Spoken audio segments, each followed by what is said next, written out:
അസ്സലാമു അലൈക്കും വറഹ്മത്തുള്ളാഹി. പ്രിയമുള്ളവരെ, ഏതായാലും ആദ്യമായിട്ട് ഇത്തരമൊരു വേദിയിലേക്ക് ക്ഷണിച്ചതിൽ നന്ദി പ്രകാശിപ്പിക്കുകയാണ്. നമ്മുടെ ടോപ്പിക്ക് മാപ്പിളയെ കണ്ടെത്തുന്ന ആർക്കൈവുകൾ എന്നാണ്.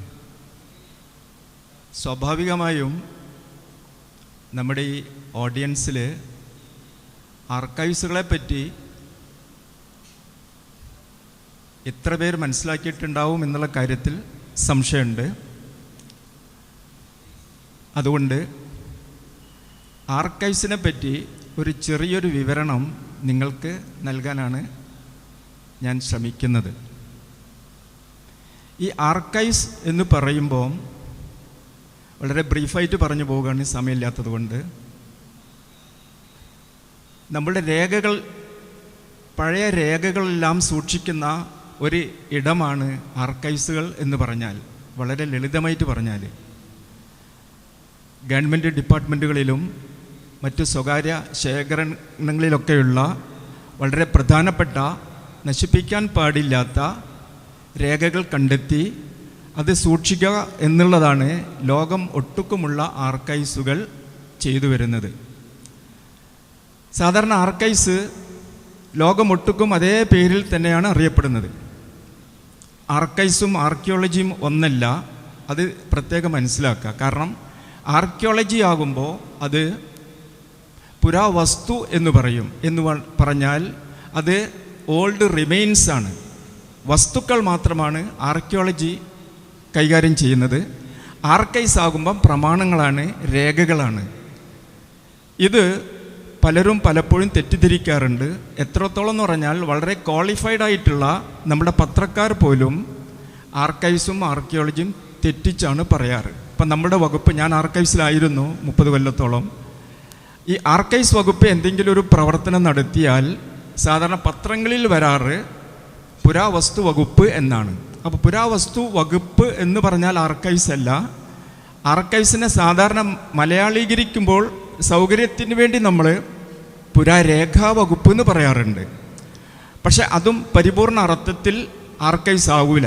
കാരണം ആർക്കൈവ്സ് എന്ന് പറഞ്ഞാൽ രേഖകൾ മാത്രമല്ല, ആർക്കൈവ്സിൻ്റെ കെട്ടിടം പോലും ആർക്കൈവ്സിന് പറ്റിയ അല്ലെങ്കിൽ അനുയോജ്യമായിട്ടുള്ള ഒരു ഒന്നാവണം. എന്ന് പറഞ്ഞാൽ ആർക്കൈവ്സിൻ്റെ ഫങ്ഷനനുസരിച്ച് ആർക്കൈവ്സിൻ്റെ ഭിന്നങ്ങളായിട്ടുള്ള പ്രവർത്തനങ്ങൾക്ക് അനുയോജ്യമായിട്ടുള്ള കെട്ടിടം, അതിനനുസരിച്ചുള്ള ഫർണിച്ചർ, അതിനനുസരിച്ചിട്ടുള്ള എന്താണ് ഓരോ റൂമുകൾ, ഇതെല്ലാം മൊത്തത്തിൽ രേഖകളോടൊപ്പം ആർക്കൈവ്സിൻ്റെ ഭാഗമാണ്. അത്രയും നിങ്ങൾ പ്രാഥമികമായിട്ട് മനസ്സിലാക്കാം.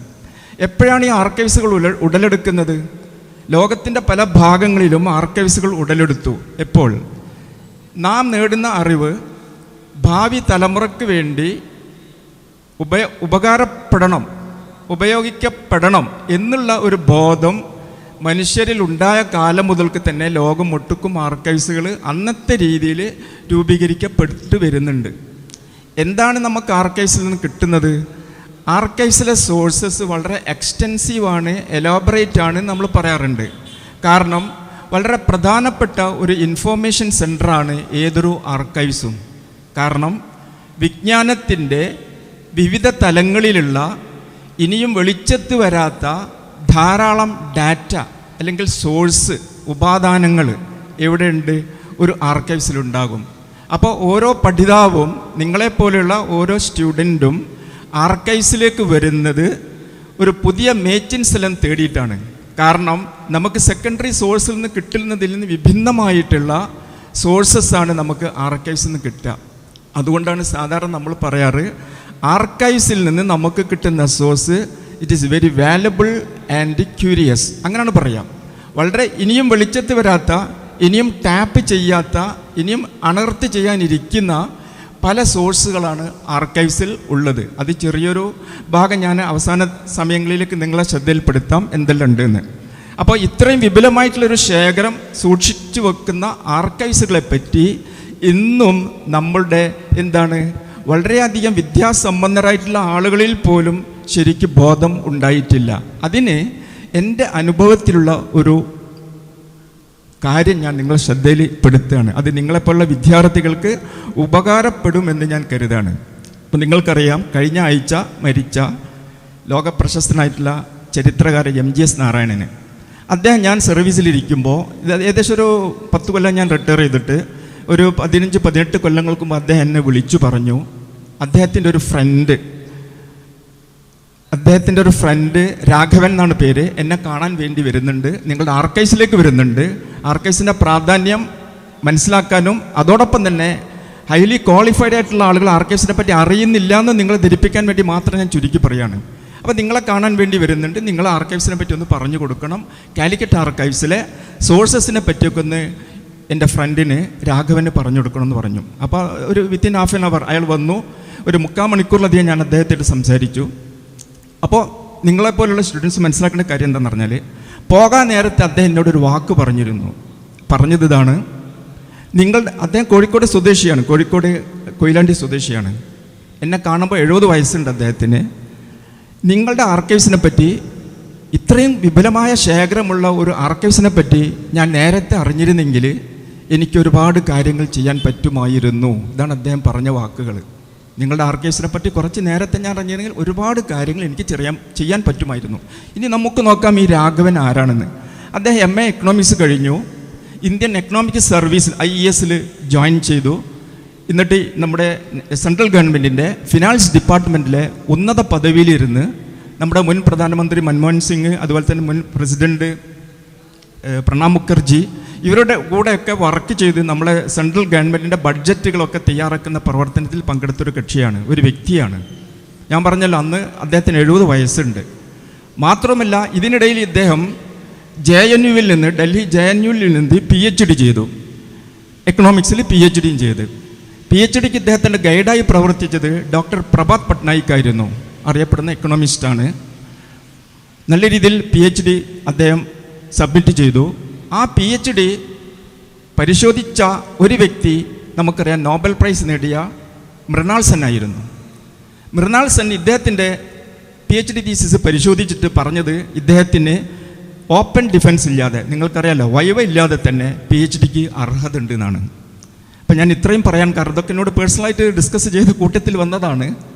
ഇത്തരം ഒരു വ്യക്തി ആർക്കൈവ്സിനെ പറ്റി അറിയുന്നത് തൻ്റെ 70ാമത്തെ വയസ്സിലാണ്. എന്നോട് പോകുന്ന സമയത്ത് പറഞ്ഞ ആ കാര്യം, എനിക്ക് പലതും ചെയ്യാൻ പറ്റുമായിരുന്നു എന്നുള്ളത് അദ്ദേഹം ശരിക്ക് എന്ത് ചെയ്തു, അത് he put it into practice, അത് പ്രാക്ടീസിൽ കൊണ്ടുവന്നു. അന്ന് അദ്ദേഹം തൃശ്ശൂരിലാണ് താമസിക്കുന്നത്. നമ്മുടെ ആർക്കൈവ്സിൻ്റെ പെർമിഷനൊക്കെ എടുത്ത് അദ്ദേഹം സ്ഥിരമായിട്ട് വരും. അദ്ദേഹം വരുന്നതിന് മുന്നേ തന്നെ അദ്ദേഹം ഫാമിനെ പറ്റി പഠിക്കുകയാണ്. ഫാമിൻ മലബാറിൽ വില്യം ലോഗൻ കളക്ടറായിരിക്കുമ്പോൾ ഒരു വലിയ ഫാമിൻ ഉണ്ടായിട്ടുണ്ട്. 1870s എൻ്റെ ഓർമ്മ, 1877, അതെ 1877 ഒരു വലിയൊരു ഫാമിൻ കോഴിക്കോട്ട് ഉണ്ടായിട്ടുണ്ട്, മലബാറിലുണ്ടായിട്ടുണ്ട്. ഇതേ ഫാമിൻ തന്നെ ഇതേ സമയത്ത് ഇതേ വർഷം തന്നെ ബംഗാൾ പ്രസിഡൻസിയിലും ഒരു ഫാമിൻ ഉണ്ടായിട്ടുണ്ട്. ബംഗാൾ പ്രസിഡൻസിയിലെ ഫാമിനെ പറ്റി ഒരുപാട് എക്കണോമിസ്റ്റും ഹിസ്റ്റോറിയൻസൊക്കെ പഠിച്ചിട്ടുണ്ട്, പലരും പഠിച്ചിട്ടുണ്ട്. പക്ഷെ മലബാറിനെ പറ്റി ആരും പഠിച്ചിട്ടില്ല.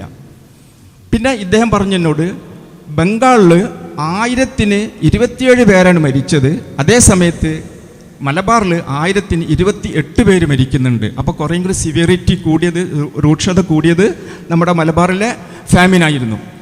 അപ്പോൾ അങ്ങനെ ഫാമിനെ പറ്റി പഠിച്ച ഇദ്ദേഹം എന്താണ്, the state failure and the human miseries എന്ന് പറഞ്ഞുകൊണ്ട് ഭരണകൂട പരാജയവും ജനങ്ങളുടെ ദുരിതങ്ങളും എന്ന പേരിൽ ഒരു പുസ്തകം എഴുതി. ഇതിൽ ഒരു 80%ലധികം സോഴ്സസും കാലിക്കറ്റ് ആർക്കൈവ്സിൽ നിന്ന് അദ്ദേഹം കളക്ട് ചെയ്തതായിരുന്നു. ഇത് ഡൽഹിയിലെ വളരെ പ്രമുഖമായിട്ടുള്ള ഒരു പബ്ലിഷേഴ്സാണ് ഇത് പബ്ലിഷ് ചെയ്തത്. അപ്പോൾ ഞാനിത് നിങ്ങളെ ശ്രദ്ധയിൽപ്പെടുത്തിയത് എന്തുകൊണ്ടെന്ന് പറഞ്ഞാൽ, ഒരു ആർക്കൈവ്സ് എന്ന് പറയുമ്പോൾ വളരെ പ്രധാനപ്പെട്ട ഒരു ഇൻഫോർമേഷൻ സെൻ്ററാണ്. ഇന്ന് നിങ്ങൾക്ക് തന്നെ അറിയാമല്ലോ, നമ്മുടെ ഗവേഷണവും പഠനമൊക്കെ തന്നെ വ്യത്യസ്ത തലങ്ങളിലേക്കും മാനങ്ങളിലേക്കും ഉയർന്നിട്ടുണ്ട്, ഡെവലപ്പ് ചെയ്തിട്ടുണ്ട്. അതിൻ്റെ ഭാഗമായിട്ട് കേവലം ഹിസ്റ്ററി പഠിക്കുന്ന കുട്ടികൾ മാത്രമല്ല ആർക്കൈവ്സിലേക്ക് വരിക. അതും കൂടെ നിങ്ങൾ ഓർക്കുക. എത്രത്തോളം എന്ന് പറഞ്ഞാൽ വിശദീകരിക്കാൻ സമയമില്ല. ആർക്കിടെക്ചർ പഠിക്കുന്ന കുട്ടികൾ വരെ ആർക്കൈവ്സിൽ വരുന്നുണ്ട്. അപ്പോൾ അത്തരം കുട്ടികൾക്ക് എന്ത് സോഴ്സാണ് ഒരു ആർക്കൈവ്സിൽ ഉണ്ടാവുക? അവർക്ക് ബ്രിട്ടീഷുകാരുടെ കാലത്തെ അല്ലെങ്കിൽ കൊളോണിയൽ പീരീഡിലെ എന്താണ് രേഖകൾ മാത്രമല്ല, രേഖകളോടൊപ്പം തന്നെ പ്ലാന്, ഡിസൈൻ, ഓരോ ബിൽഡിങ്ങിൻ്റെ ഡിസൈൻസ്, പ്ലാനൊക്കെ തന്നെ എന്താണ് ആർക്കൈവ്സിൽ ലഭ്യമാണ്. അപ്പം നിങ്ങൾ ശ്രദ്ധിക്കേണ്ട പോയിന്റ് എന്താണെന്ന് പറഞ്ഞാൽ, ആർക്കൈവ്സ് എന്താണ്, വൈവിധ്യം നിറഞ്ഞ ഇൻഫോർമേഷനാണ് നമുക്ക് നൽകുന്നത്. ആ ഇൻഫോർമേഷൻ തേടിയും കൊണ്ടാണ് ഞാൻ നേരത്തെ പറഞ്ഞല്ലോ, പുതിയ മേച്ചിൽ സ്ഥലങ്ങൾ തേടിയിട്ടാണ് കുട്ടികൾ ആർക്കൈവ്സിലേക്ക് വരുന്നത് ഗവേഷണത്തിൻ്റെ ഭാഗമായിട്ട്. ഇനി ആർക്കൈവ്സിലെ രേഖകളുടെ പ്രത്യേകത എന്താണ്? ഒരൊറ്റ പ്രത്യേകത മാത്രം ഞാൻ നിങ്ങളെ ശ്രദ്ധപ്പെടുത്തുകയാണ്, കാരണം അതൊക്കെ പെട്ടെന്ന് പറഞ്ഞു പോകുകയാണെങ്കിൽ വിശദീകരിക്കുന്ന ഭാഗങ്ങൾക്കുണ്ട്. ആർക്കൈവ്സിലെ രേഖയിൽ ഒരു ക്യാരക്ടറിസ്റ്റിക്സ്, ഒരു സവിശേഷത എന്താണെന്ന് പറഞ്ഞാൽ, 1939 നിങ്ങൾക്കറിയാം സെക്കൻഡ് വേൾഡ് വാർ നടക്കുന്ന സമയമാണ്. സെക്കൻഡ് വേൾഡ് വാർ നടക്കുന്ന 1939 ഇന്ത്യയുടെ അനുമതി കൂടാതെ, കാരണം അന്ന് നമുക്ക് പല പ്രോവിൻസിലും പ്രോവിൻഷ്യൽ ഗവൺമെൻറ്റുകളുണ്ട്, ഇതിൻ്റെ അല്ലെങ്കിൽ ഇന്ത്യൻ നാഷണൽ കോൺഗ്രസ് ഉണ്ട്. ഇവരുടെ ഒന്നും അനുമതി കൂടാതെ ബ്രിട്ടീഷുകാർ ഇന്ത്യ ബ്രിട്ടീഷുകാരുടെ ഭാഗത്താണ് എന്ന് അവർ പ്രചരിപ്പിച്ചു, പറഞ്ഞു. ഇതിൽ പ്രതിഷേധിച്ചും കൊണ്ട് ബ്രിട്ടീഷുകാർ കോൺഗ്രസിനോട് ചോദിക്കാതെ നമ്മൾ ബ്രിട്ടീഷ് പക്ഷത്താണ് എന്ന് പറഞ്ഞതിൻ്റെ പേരിൽ കോൺഗ്രസ് അധികാരത്തിൽ വന്ന പല പ്രോവിൻഷ്യൽ ഗവൺമെൻറ്റുകളിൽ നിന്നും അവർ റിസൈൻ ചെയ്ത്. ഈ റെസിഗ്നേഷൻ കാണിച്ചും കൊണ്ടുള്ളൊരു കത്ത് അന്നത്തെ കോൺഗ്രസ് പ്രസിഡന്റ്, ഇന്ത്യയുടെ ആദ്യത്തെ സ്വതന്ത്ര ഇന്ത്യയുടെ ആദ്യത്തെ പ്രസിഡൻ്റായ ഡോക്ടർ രാജേന്ദ്ര പ്രസാദാണ് എഴുതുന്നത്. അപ്പോൾ ഡോക്ടർ രാജേന്ദ്ര പ്രസാദ് കോൺഗ്രസ് പ്രസിഡന്റ് എന്നതിൽ ഒരു കത്ത് അയക്കുന്നുണ്ട് അന്നത്തെ വൈസ്രോയ് ലിൻലിത് ഗോൻ എഴുതിയ കത്തിൽ നമ്മുടെ ഡിസ്പ്ലഷർ, നമ്മുടെ അതൃപ്തിയാണ് അറിയിക്കുന്നത്. നമ്മളോട് ചോദിക്കാതെ ഇങ്ങനെ നമ്മുടെ യുദ്ധത്തിലേക്ക് ഡ്രാഗ് ചെയ്തതിൽ പ്രതിഷേധിച്ചുകൊണ്ടാണ് രാജിവെക്കുന്നത് അറിയുന്നത്. സത്യത്തിൽ ഈ കത്ത് actually it was written by Jawaharlal Nehru. ഈ കത്ത് എഴുതിയത് പണ്ഡിറ്റ് നെഹ്റു ആയിരുന്നു. ഇതിൽ മഹാത്മാഗാന്ധിയുടെയും അതുപോലെ തന്നെ ഡോക്ടർ രാജേന്ദ്ര പ്രസാദിൻ്റെയും ഹാൻഡ് റൈറ്റിലുള്ള ഒരുപാട് സജഷൻസ് ഉണ്ട്. അപ്പം ഞാനിവിടെ പറഞ്ഞു വരുന്നത്, ഡോക്ടർ രാജേന്ദ്ര പ്രസാദിൻ്റെ കളക്ഷൻ എവിടെ ഉണ്ട്? നാഷണൽ ആർക്കൈവ്സ് ഓഫ് ഇന്ത്യയിലുണ്ട്. ആ കളക്ഷനിലെ ഒരു വളരെ പ്രധാനപ്പെട്ട ഒരു ലെറ്ററാണിത്. ഇത് നമുക്ക് മനസ്സിലാവുന്ന ഇന്ത്യയിലെ പ്രമുഖരായിട്ടുള്ള 3 സ്വാതന്ത്ര്യ സമര സേനാനികൾ, 3 സ്റ്റെൽവാർഡ്സ് ഓഫ് അവർ ഫ്രീഡം സ്ട്രഗിൾ എന്നാണ് പറയുന്നത്. മഹാത്മാഗാന്ധി ഉണ്ട്, അതുപോലെ തന്നെ ജവഹർലാൽ നെഹ്റു ഉണ്ട്, അതുപോലെ തന്നെ ഡോക്ടർ രാജേന്ദ്ര പ്രസാദ് ഉണ്ട്. ഇവരുടെ 3 പേരുടെയും ഹാൻഡ് റൈറ്റ് കാണുന്ന കൈയക്ഷരത്തിലുള്ള ഒരു കത്ത് ആക്ച്വലി അത് വളരെ പ്രൈസ്ലെസ് ആണ്. അതൊരു നാഷണൽ ട്രഷറാണ്, അറിയാലോ. അപ്പോൾ ഇതാണ് ഒരു ആർക്കൈവ്സിലെ രേഖകളുടെ പ്രത്യേകത. ഇതിൻ്റെ ഡ്രാഫ്റ്റ് പിന്നീട് ടൈപ്പ് ചെയ്ത് പല രീതിയിലും പല പുസ്തകങ്ങളിലൊക്കെ വന്നിട്ടുണ്ട്. ഈ കത്തിൻ്റെ ഒരു 2 പേജുള്ള കത്താണ്, പല പുസ്തകങ്ങളിൽ പിന്നീട് വന്നിട്ടുണ്ട്. പക്ഷേ ഇതിൻ്റെ ഒറിജിനൽ ഇതിൻ്റെ ഒറിജിനൽ അപ്പം നമ്മൾ പറഞ്ഞത് ഈ 3 പ്രഗത്ഭന്മാരുടെ കൈയക്ഷരമുള്ള ഒരു രേഖ എന്ന് പറഞ്ഞാൽ നമുക്കതൊരു നാഷണൽ ട്രഷർ തന്നെയാണ്. അപ്പോൾ ഇതാണ് ആർക്കൈവ്സിലെ രേഖകളുടെ ഒരു പ്രത്യേകത, കാരണം അത് വളരെ യുണീക്കായിരിക്കും. ഇനി നിങ്ങൾ ഇതുപോലുള്ള ഒരുപാട് കത്തുകൾ കോഴിക്കോട് ആർക്കൈവ്സിലുണ്ട്, നമുക്ക് വിശദീകരിക്കാനൊന്നും സമയമില്ലാത്തത് കൊണ്ടാണ്. ഇത് ഒരു റിസർച്ചർ എന്ന നിലയിൽ നിങ്ങളൊക്കെ ആർക്കൈവ്സിലേക്ക് വരുമ്പോൾ ആദ്യമായിട്ട് ശ്രദ്ധിക്കാനുള്ളത് ഞാൻ കുട്ടികളൊക്കെ ഹിസ്റ്ററി പഠിക്കുന്ന അല്ലെങ്കിൽ മറ്റു ഡിസിപ്ലിനിലെ കുട്ടികൾക്ക് ക്ലാസ് എടുക്കാൻ പോയാൽ പറഞ്ഞു കൊടുക്കുന്നതാണ്, നിങ്ങളുടെ ടോപ്പിക്കിനെ പറ്റി നിങ്ങൾക്ക് വ്യക്തമായിട്ടുള്ളൊരു ധാരണ ഉണ്ടാവണം. അപ്പോൾ സ്വാഭാവികമായി നിങ്ങൾ പഠിക്കുമ്പോൾ നിങ്ങൾക്ക് ഒരുപാട് ക്വസ്റ്റ്യൻസ് ഉണ്ടാവും, ചോദ്യങ്ങളുണ്ടാവും. ഈ ചോദ്യങ്ങൾക്ക് മറുപടി തേടിക്കൊണ്ടാണ് നിങ്ങൾ ആർക്കൈവ്സിലേക്ക് വരുന്നത്. സ്വാഭാവികമായും നമ്മുടെ ടോപ്പിക്കിനെ പറ്റി, ചാപ്റ്ററൈസേഷനെ പറ്റി വ്യക്തമായ ബോധം ഉള്ള നിങ്ങൾ അവിടെ ഇരിക്കുന്ന ആർക്കൈവിസ്റ്റുമായിട്ട് ഡിസ്കസ് ചെയ്യണം, നിങ്ങളെ ടോപ്പിക്കിനെ പറ്റി പറഞ്ഞു കൊടുക്കണം. അപ്പോൾ അങ്ങനെ പറയുമ്പോഴാണ് ഈ സമുദ്ര സമാനമായി കിടക്കുന്ന ഈ രേഖകളുടെ കൂട്ടത്തിൽ നിന്ന് നിങ്ങൾക്ക് നിങ്ങളുടെ പഠനത്തിന്, നിങ്ങളുടെ ഗവേഷണത്തിന് കൂടുതൽ ഉതകുന്ന സോഴ്സ് എവിടെയാണ്, ഏത് ഏരിയയിലാണ് ഉള്ളതെന്ന് ഒരു ആർക്കൈവിസ്റ്റിന് പറഞ്ഞു തരാൻ പറ്റുള്ളൂ. അപ്പോൾ ആ കാര്യം കൂടെ നിങ്ങൾ കൃത്യമായിട്ട് ഓർക്കണം. ഇന്ന് പ്രത്യേകിച്ച് ലോക്കൽ ഹിസ്റ്ററി, അതുപോലെ തന്നെ ഫാമിലി ഹിസ്റ്ററി ഒക്കെ വിപുലമായിട്ട് പഠനം നടക്കുന്ന മേഖലയായിട്ട് മാറിയത് കൊണ്ട് തന്നെ ധാരാളം റിസർച്ച് സ്കോളേഴ്സ് ആർക്കൈവ്സിലേക്ക് വരുന്നുണ്ട്. അപ്പോൾ ആ കാര്യം കൂടെ നിങ്ങൾ ശ്രദ്ധിക്കുക. ഇനിയിപ്പോൾ നമ്മുടെ ഇവിടുത്തെ ടൈറ്റിൽ മാപ്പിളയെ കണ്ടെത്തുന്ന ആർക്കൈവ്സുകൾ ആയതുകൊണ്ട് ഞാനൊന്ന് അതിലേക്ക് വരാം. നമ്മുടെ കോഴിക്കോട് അല്ലെങ്കിൽ മലബാർ എടുക്കാം. നമുക്ക് മലബാർ എടുത്താൽ മാപ്പിള സ്റ്റഡീസിന്, നമ്മളുടെ പഠനത്തിന് ഏറെ ഉപകാരപ്പെടുന്ന, ഇനിയും വെളിച്ചത്ത് വരാത്ത ഒരുപാട് സോഴ്സസ് കാലിക്കറ്റ് ആർക്കൈവ്സിലുണ്ട്. അതെൻ്റെ ഓർമ്മയിൽ വരുന്നത് ചിലത് ഞാൻ നിങ്ങളെ ശ്രദ്ധപ്പെടുത്താം. അതിൽ വളരെ പ്രധാനപ്പെട്ട ഒന്നാണ് അറക്കൽ രേഖകൾ. കാരണം ഇന്ത്യയിലെ തന്നെ ഏക മുസ്ലിം എന്ന് പറഞ്ഞാൽ നമ്മുടെ തദ്ദേശീയമായ ഏക മുസ്ലിം രാജകുടുംബമാണ് ഇന്ത്യയിലെ തന്നെ ഈ അറക്കൽ ഫാമിലി എന്ന് പറഞ്ഞാൽ. മറ്റു പലരും നോർത്തിൽ പലതും വന്നിട്ടുണ്ട്, പക്ഷെ അതൊക്കെ വിദേശത്തു നിന്ന് വന്നതാണ്. പക്ഷെ നമ്മുടെ തദ്ദേശീയരായിട്ടുള്ള ഒരു രാജകുടുംബം എന്ന് പറയുന്നത് അറക്കൽ കുടുംബമാണ്. ഞാൻ എന്നെ ഒരു 10 മാസത്തിലധികം അറക്കൽ പാലസിൽ വർക്ക് ചെയ്തിട്ടുണ്ട്. അവിടുന്ന് ഞങ്ങൾ 17,846 റെക്കോർഡുകൾ 17,846 17,846 റെക്കോർഡുകൾ കോഴിക്കോട് ആർക്കൈവ്സിലേക്ക് കൊണ്ടുവന്നിട്ടുണ്ട്. ഇതിലൊരു 80% ഭൂമി സംബന്ധമായ രേഖയാണ്. എങ്കിലും ബാക്കിയുള്ളൊരു 20% വളരെ പ്രധാനപ്പെട്ട രേഖകളാണ്. അതിൽ ചില എൻ്റെ ഓർമ്മയിൽ വരുന്നത് എത്രത്തോളം ഉണ്ടെന്ന് പറഞ്ഞാൽ, അറക്കലിൽ നടന്ന സുന്നത്ത് കല്യാണം, കാതുകുത്ത്,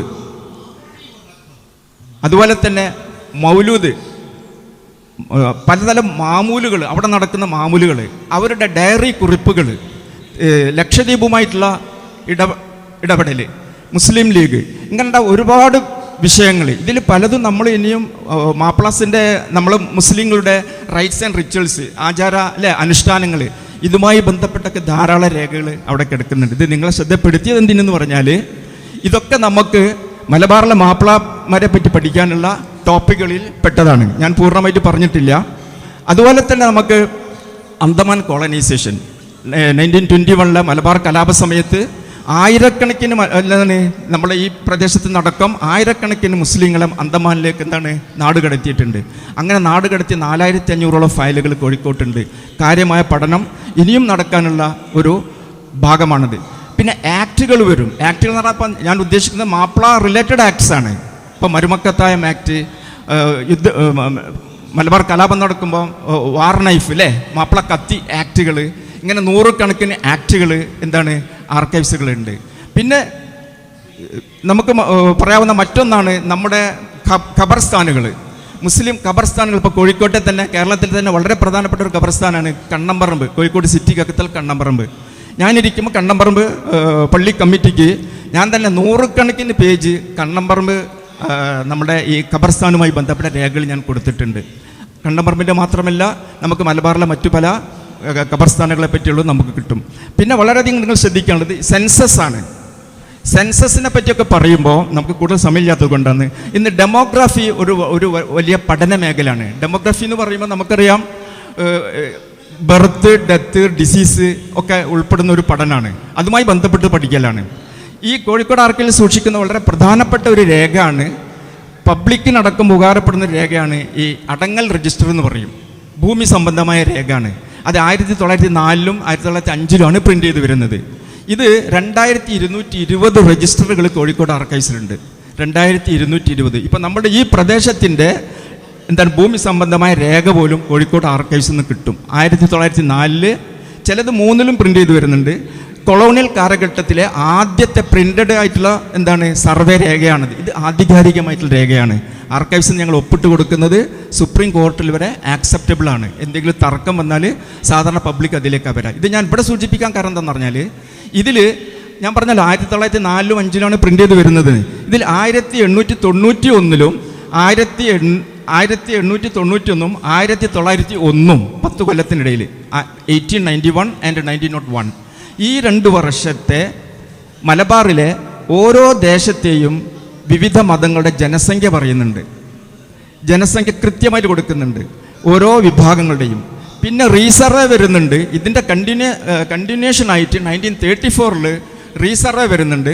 അതിലും ജനസംഖ്യയിലെ ആ വ്യതിയാനം അത് എന്ന് പറഞ്ഞാൽ 1934 34ൻ്റെ തൊട്ട് മുന്നേയുള്ള 2-3 വർഷം വെച്ചിട്ടുള്ള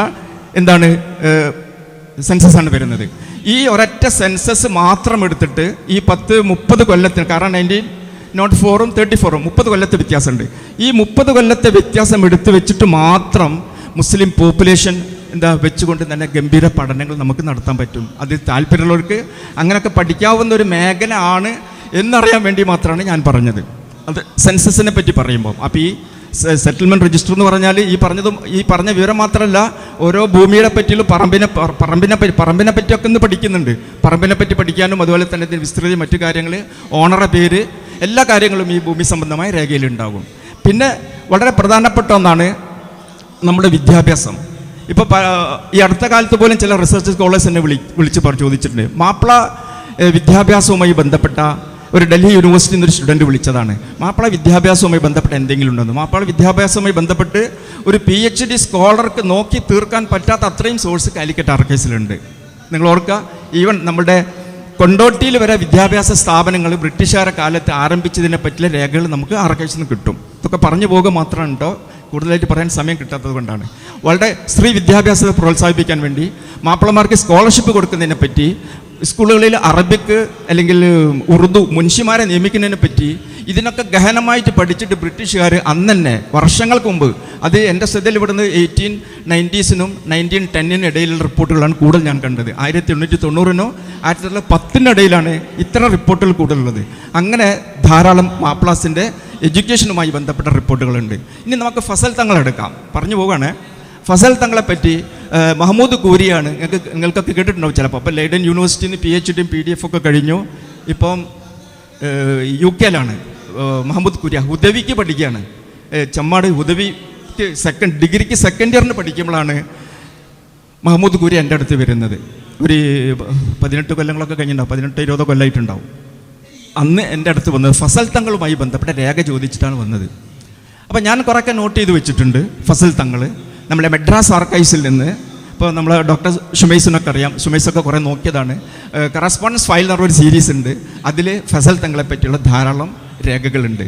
അപ്പോൾ ഒരു ചരിത്ര വിദ്യാർത്ഥി എന്ന നിലയിൽ, ഒരു ഗവേഷകൻ എന്ന നിലയിൽ മഹമ്മൂദ് കൂരിയ ആദ്യമായിട്ട് വളരെ പ്രധാനപ്പെട്ട ഒരു രേഖ കാണുന്നത് ആർക്കൈവ്സിൽ നിന്നാണ്. അത് ഈ പറഞ്ഞ ഫസൽ തങ്ങളെ പറ്റി. ഫസൽ തങ്ങളെ പറ്റി എന്താ പറയുന്നത്? ഫസൽ തങ്ങൾ ബ്രിട്ടീഷ് വിരുദ്ധ പോരാട്ടത്തിൽ സജീവമായിട്ട് പങ്കെടുത്തിട്ടുണ്ട്. മാത്രമല്ല അദ്ദേഹത്തെ അവിടെ നാട് കടത്തിയിട്ടുണ്ട്. അദ്ദേഹം മക്കയിലുണ്ട് എന്നിവരറിഞ്ഞു. മക്കയിലും തിരിച്ചു വരുമ്പോൾ ശ്രദ്ധിക്കണമെന്ന് ഇവിടെ എന്താണ് ബ്രിട്ടീഷുകാർ ഉത്തരവിറക്കുന്നുണ്ട്. അങ്ങനെ ബോംബെയിലെ ഉദ്യോഗസ്ഥന്മാർക്ക് ബ്രിട്ടീഷ് ഗവൺമെൻറ് നിർദ്ദേശം കൊടുക്കുന്നുണ്ട്, ബോംബെയിലേക്ക് വരികയാണെങ്കിൽ പെട്ടെന്ന് അറിയിക്കണം. ഇങ്ങനെ കണ്ട ഒരുപാട് രേഖകൾ എന്താണ് ഫസൽ തങ്ങളെ പറ്റിയുള്ളത് കാലിക്കറ്റ് ആർക്കൈവ്സിലുണ്ട്. ഇതൊക്കെ മാപ്പിളയെ കണ്ടെത്തുന്ന ആർക്കൈവ്സുകൾ എന്ന നമ്മളെ ടോപ്പിക്കിനോട് കണക്ട് ചെയ്യാൻ വേണ്ടി മാത്രം ഞാൻ പറയാണ്. പിന്നെ ഹജ്ജുമായി ബന്ധപ്പെട്ട വളരെ ഇൻട്രസ്റ്റിംഗ് ആയിട്ടുള്ള ഒരുപാട് രേഖകൾ, ആയിരക്കണക്കിന് പേജ് എന്ന് പറയാം, ആയിരക്കണക്കിന് പേജിലെ രേഖകളുണ്ട്. ഇപ്പോൾ ഞാൻ അടുത്ത കാലത്ത് ഒരു പുസ്തകത്തിൽ വായിച്ചു, മലബാറിലെ മുസ്ലിങ്ങളെ പറ്റി പഠിക്കാൻ ധാരാളം രേഖകൾ നമുക്ക് ഇപ്പോൾ കഴിഞ്ഞ ആഴ്ച വായിച്ചതാണ്. ഒന്നുകിൽ പോളണ്ടിൽ പോകണം, ഹോളണ്ടിൽ പോകണം, അല്ലെങ്കിൽ പോർച്ചുഗീസിൽ പോകണം, അല്ലെങ്കിൽ ഇംഗ്ലണ്ടിൽ പോകണമെന്ന്. മലബാറിലെ മുസ്ലിങ്ങളെ പറ്റി ഇനിയും പഠിക്കാനുള്ള രേഖകൾ കണ്ടെത്താൻ വേണ്ടി ഇവിടെയൊക്കെ പോകണമെന്ന് പറഞ്ഞു. അപ്പോൾ നിങ്ങളെ ശ്രദ്ധപ്പെടുത്താണ്, നമ്മൾ അവിടെ ഒട്ടിയും പോകണ്ട, നമുക്ക് ആയിരക്കണക്കിന് പേജുകളുള്ള രേഖകൾ കോഴിക്കോട് ആർക്കൈവ്സിൽ ഞങ്ങളുടെ അടുത്ത് തന്നെ ഉണ്ട്. നമ്മൾ പോർച്ചുഗീസിലും പോളണ്ടിലും ഇംഗ്ലണ്ടിലും ഒന്നും പോകണ്ട, ഇവിടെ തന്നെ നമ്മളെ കയ്യിലുണ്ട്. ഇത് തന്നെ നമ്മൾ പഠിച്ചിട്ടില്ല. അപ്പോൾ പറഞ്ഞു വന്നത് ഫസൽ തങ്ങളെ പറ്റി വിപുലമായിട്ടുള്ള കളക്ഷൻ നമുക്ക് കാണാം. അതുപോലെ തന്നെ ഹജ്ജുമായി ബന്ധപ്പെട്ടത്. പിന്നെ എൻ്റെ ശ്രദ്ധയിൽ ഇപ്പോൾ വരുന്നത്, ഞാനും ഷുമൈസും കൂടെ ഒരു പ്രൊജക്റ്റിൽ ഇപ്പോൾ അടുത്ത കാലത്ത് ഉണ്ടായിരുന്നു, സെൻട്രൽ ഗവൺമെൻറ് പ്രൊജക്റ്റിൽ നമ്മൾ രണ്ടുപേരും ഒരുമിച്ച് ആർക്കൈവ്സിൽ പോകാറുണ്ടായിരുന്നു. അവിടെ ഞാൻ എൻ്റെ 30 കൊല്ലം ആർക്കൈവ്സിൽ ഞാൻ ജോലി ചെയ്ത് കാണാത്ത ചില രേഖകൾ എൻ്റെ ശ്രദ്ധപ്പെട്ട്. അതെന്താണെന്ന് പറഞ്ഞാൽ നമ്മളിപ്പോൾ നേരത്തെ ഡിസ്കസ് ചെയ്തിരുന്നു. കാരണം പഴശ്ശി കലാപം, ആ കലാപത്തിൽ നമ്മുടെ കേരളീയരായിട്ടുള്ള ആളുകൾ പഴശ്ശി പക്ഷത്തിൽ ചേർന്നിട്ട് ബ്രിട്ടീഷുകാർക്കെതിരായിട്ട് പൊരുതുന്നുണ്ട്. ബ്രിട്ടീഷുകാർക്കെതിരായിട്ട് പഴശ്ശിൻ്റെ കൂടെ കുറേ പേരുണ്ട്. അവർക്ക് ഈ പഴശ്ശി പോരാളികൾക്ക് ഭക്ഷണം, അതുപോലെ തന്നെ വസ്ത്രം, അവർക്ക് വേണ്ട ആയുധങ്ങൾ, ഇതൊക്കെ സപ്ലൈ ചെയ്തത് നമ്മൾ നേരത്തെ പറഞ്ഞ നമ്മൾ ഇരിക്കൂർ, പേരാവൂർ, കണ്ണൂർ ജില്ലയുടെ ആ മലയോര പ്രദേശങ്ങളിലെല്ലാം മുസ്ലിംസ് ആയിരുന്നു. ഇത് ഞാൻ ആർക്കൈവ്സിൽ 30 കൊല്ലം ഇരുന്നിട്ടും, കാരണം ഒരു ആർക്കൈവിസ്റ്റിനെല്ലാം നോക്കി വായിക്കണം സമയം ഉണ്ടാവില്ല. അപ്പോൾ ഇവിടെ പറഞ്ഞു വന്നത് എന്താണെന്ന് പറഞ്ഞാൽ, ട്രേഡിൻ്റെ ഭാഗം, അവരുടെ ട്രേഡേഴ്സ്, നമ്മളെ മാപ്പിളാസ് എത്രമാത്രം ട്രേഡിൽ താല്പര്യമുള്ളവരാണ് നമുക്ക് മനസ്സിലാക്കി തരികയാണ്. കാരണം ഇതൊക്കെ സപ്ലൈ ചെയ്യുന്നത് നമ്മളെ മാപ്പിളാസാണ്. ഇതെങ്ങനെ നമുക്ക് കണ്ടെത്തുക? നമ്മൾ ഈ കുറ്റവാളികളെ ട്രയൽ നടക്കുമ്പോൾ, വിചാരണ നടക്കുമ്പോൾ സ്വാഭാവികമായും അവരിതൊക്കെ പറയും, ആരാണിത് കൊണ്ടുവന്നത്? കോടതിയിൽ ചോദിക്കുകയാണ്, ബ്രിട്ടീഷ് കോടതി ചോദിക്കുകയാണ് കലാപത്തിൽ പങ്കെടുത്തവരോട്. അപ്പോൾ അവർ പറയും ഇന്ന ആൾ, പേരൊക്കെ പറയുന്നുണ്ട് അതിൽ. അപ്പോൾ ഇവിടെ സൂചിപ്പിച്ചത് എന്തുകൊണ്ടെന്ന് പറഞ്ഞാൽ നമ്മുടെ മാപ്ലാസ് തന്നെയാണ് ഇതിലൊക്കെ അവർക്ക് ഇത്തരം ട്രേഡുമായി ബന്ധപ്പെട്ട കാര്യങ്ങൾ വിപുലമായിട്ടുള്ള സഹായം ചെയ്തു കൊടുത്തത്. ഇതും നമുക്ക് പുതിയ പഠനത്തിന് സാധ്യതയുള്ള ഒരു ഏരിയയാണ്. പിന്നെ നേർച്ച, നമ്മൾ മലപ്പുറം നേർച്ച, കൊണ്ടോട്ടി നേർച്ച. ഈ കൊണ്ടോട്ടിയെ പറ്റി തന്നെ നമ്മുടെ സത്താർ മാഷ് പുസ്തകം എഴുതിയിട്ടുണ്ട്. അതിൽ ഞാനിരിക്കുന്ന സമയത്ത് ഒരുപാട് രേഖകൾ സത്താർ മാഷിന് ഞാൻ കൊടുത്തിട്ടുണ്ട്. കൊണ്ടോട്ടി നേർച്ച, മലപ്പുറം നേർച്ച, മറ്റ് സ്ഥലങ്ങളിൽ അല്ലേ യാഹു പള്ളി നേർച്ച, ഇങ്ങനെ കണ്ട അല്ലേ നേർച്ചകളെ പറ്റി ഇതൊക്കെ ബ്രിട്ടീഷുകാർ അന്ന് ഡോക്യുമെൻ്റ് ചെയ്തിട്ടുണ്ട് എന്നാണ് ഞാൻ നിങ്ങളെ ശ്രദ്ധപ്പെടുത്തിയത്. ഇനിയും കുറേ കാര്യങ്ങൾ പറയാനുണ്ടെങ്കിൽ നമുക്ക് സമയമില്ലാത്തതുകൊണ്ട് ഞാൻ അതിലേക്കൊന്നും പോകുന്നില്ല. അപ്പോൾ ഇപ്പോൾ പറഞ്ഞു വന്നത് ഇത്രയേ ഉള്ളൂ. ഇന്ന് ഗവേഷണമൊക്കെ പല ഡയമെൻഷനിലേക്ക് തിരിഞ്ഞിട്ടുണ്ട്. അപ്പോൾ നിങ്ങളെപ്പോലുള്ള സ്റ്റുഡൻസ്, നിങ്ങളിപ്പോൾ അറബിക് കോളേജിലാണ് പഠിക്കുന്നത് എങ്കിൽ പോലും നിങ്ങൾക്കും എന്താണ് നിങ്ങളുടെ ടേസ്റ്റിനനുസരിച്ചുള്ള സോഴ്സസ് കാലിക്കറ്റ് ആർക്കൈവ്സിലുണ്ടോ എന്ന് നിങ്ങൾ കണ്ടെത്തണം. കാരണം ഇതിൻ്റെ പ്രാധാന്യം, കാരണം പ്രത്യേകിച്ച് ഇന്നത്തെ സാഹചര്യം നമുക്കറിയാലോ, കുറേ കഴിയുമ്പം ഈ ഡോക്യുമെൻ്റ് തന്നെ ഉണ്ടാവുമെന്നൊന്നും നമുക്ക് പറയാൻ പറ്റില്ല. അപ്പോൾ അത് ഒന്നുകിൽ നമ്മൾ ഇപ്പം ഡിജിറ്റൈസേഷൻ്റെ ഒക്കെ ഒരു സെഷൻ നിങ്ങൾക്ക് നടന്നിട്ടുണ്ടാവും. ശരിക്കും ഇതൊക്കെ വളരെ പ്രധാനപ്പെട്ട രേഖകളൊക്കെ നമ്മൾ ഡിജിറ്റൈസ് ചെയ്യണം. അത് സർക്കാരിനെ കൊണ്ട് മാത്രം കഴിയില്ല. ഈ രേഖ സംരക്ഷിക്കാനോ അതിൻ്റെ കംപ്ലീറ്റ് ഡിജിറ്റൽ കോപ്പി എടുക്കാനോ ഒരു ജനാധിപത്യ ഭരണകൂടത്തിനും കൃത്യമായിട്ട് കഴിയില്ല. അപ്പം നമ്മുടെ പോലുള്ള സ്ഥാപനങ്ങൾ അല്ലേ അതിലൊക്കെ താല്പര്യം കാണിച്ചപ്പോൾ എനിക്കറിയാം, ഞാൻ പലതവണ നോളജ് സിറ്റിയിലൊക്കെ പോയിട്ടുണ്ട്, ഹക്കീം ഉസ്താദിൻ്റെ പല പരിപാടിയിൽ പങ്കെടുത്തിട്ടുണ്ട്. അപ്പോൾ അവിടെയൊക്കെ നല്ലൊരു ആർക്കൈവ്സ് റിസർച്ച് സെൻ്ററൊക്കെ വരുന്നുണ്ട്. അപ്പോൾ ഭാവിയിൽ അപ്പം നിങ്ങളെപ്പോലുള്ള ആളുകളും കൂടെ എന്താണ് സഹകരിച്ച് അത് വേണ്ടപ്പെട്ട ശ്രദ്ധയിൽപ്പെടുത്തി എന്താണ് അതിൻ്റെ കോപ്പി എടുക്കാനോ അല്ലെങ്കിൽ മറ്റു രീതിയിലോ അതൊക്കെ സംരക്ഷിക്കാനോ നിങ്ങളൊക്കെ താല്പര്യം കാണിക്കണം. നമ്മുടെ സമയം പരിമിതമായതുകൊണ്ട് പറയാൻ ഉദ്ദേശിച്ചിടത്തോളം പറഞ്ഞെന്ന് എനിക്ക് തന്നെ അറിഞ്ഞുകൂടാ.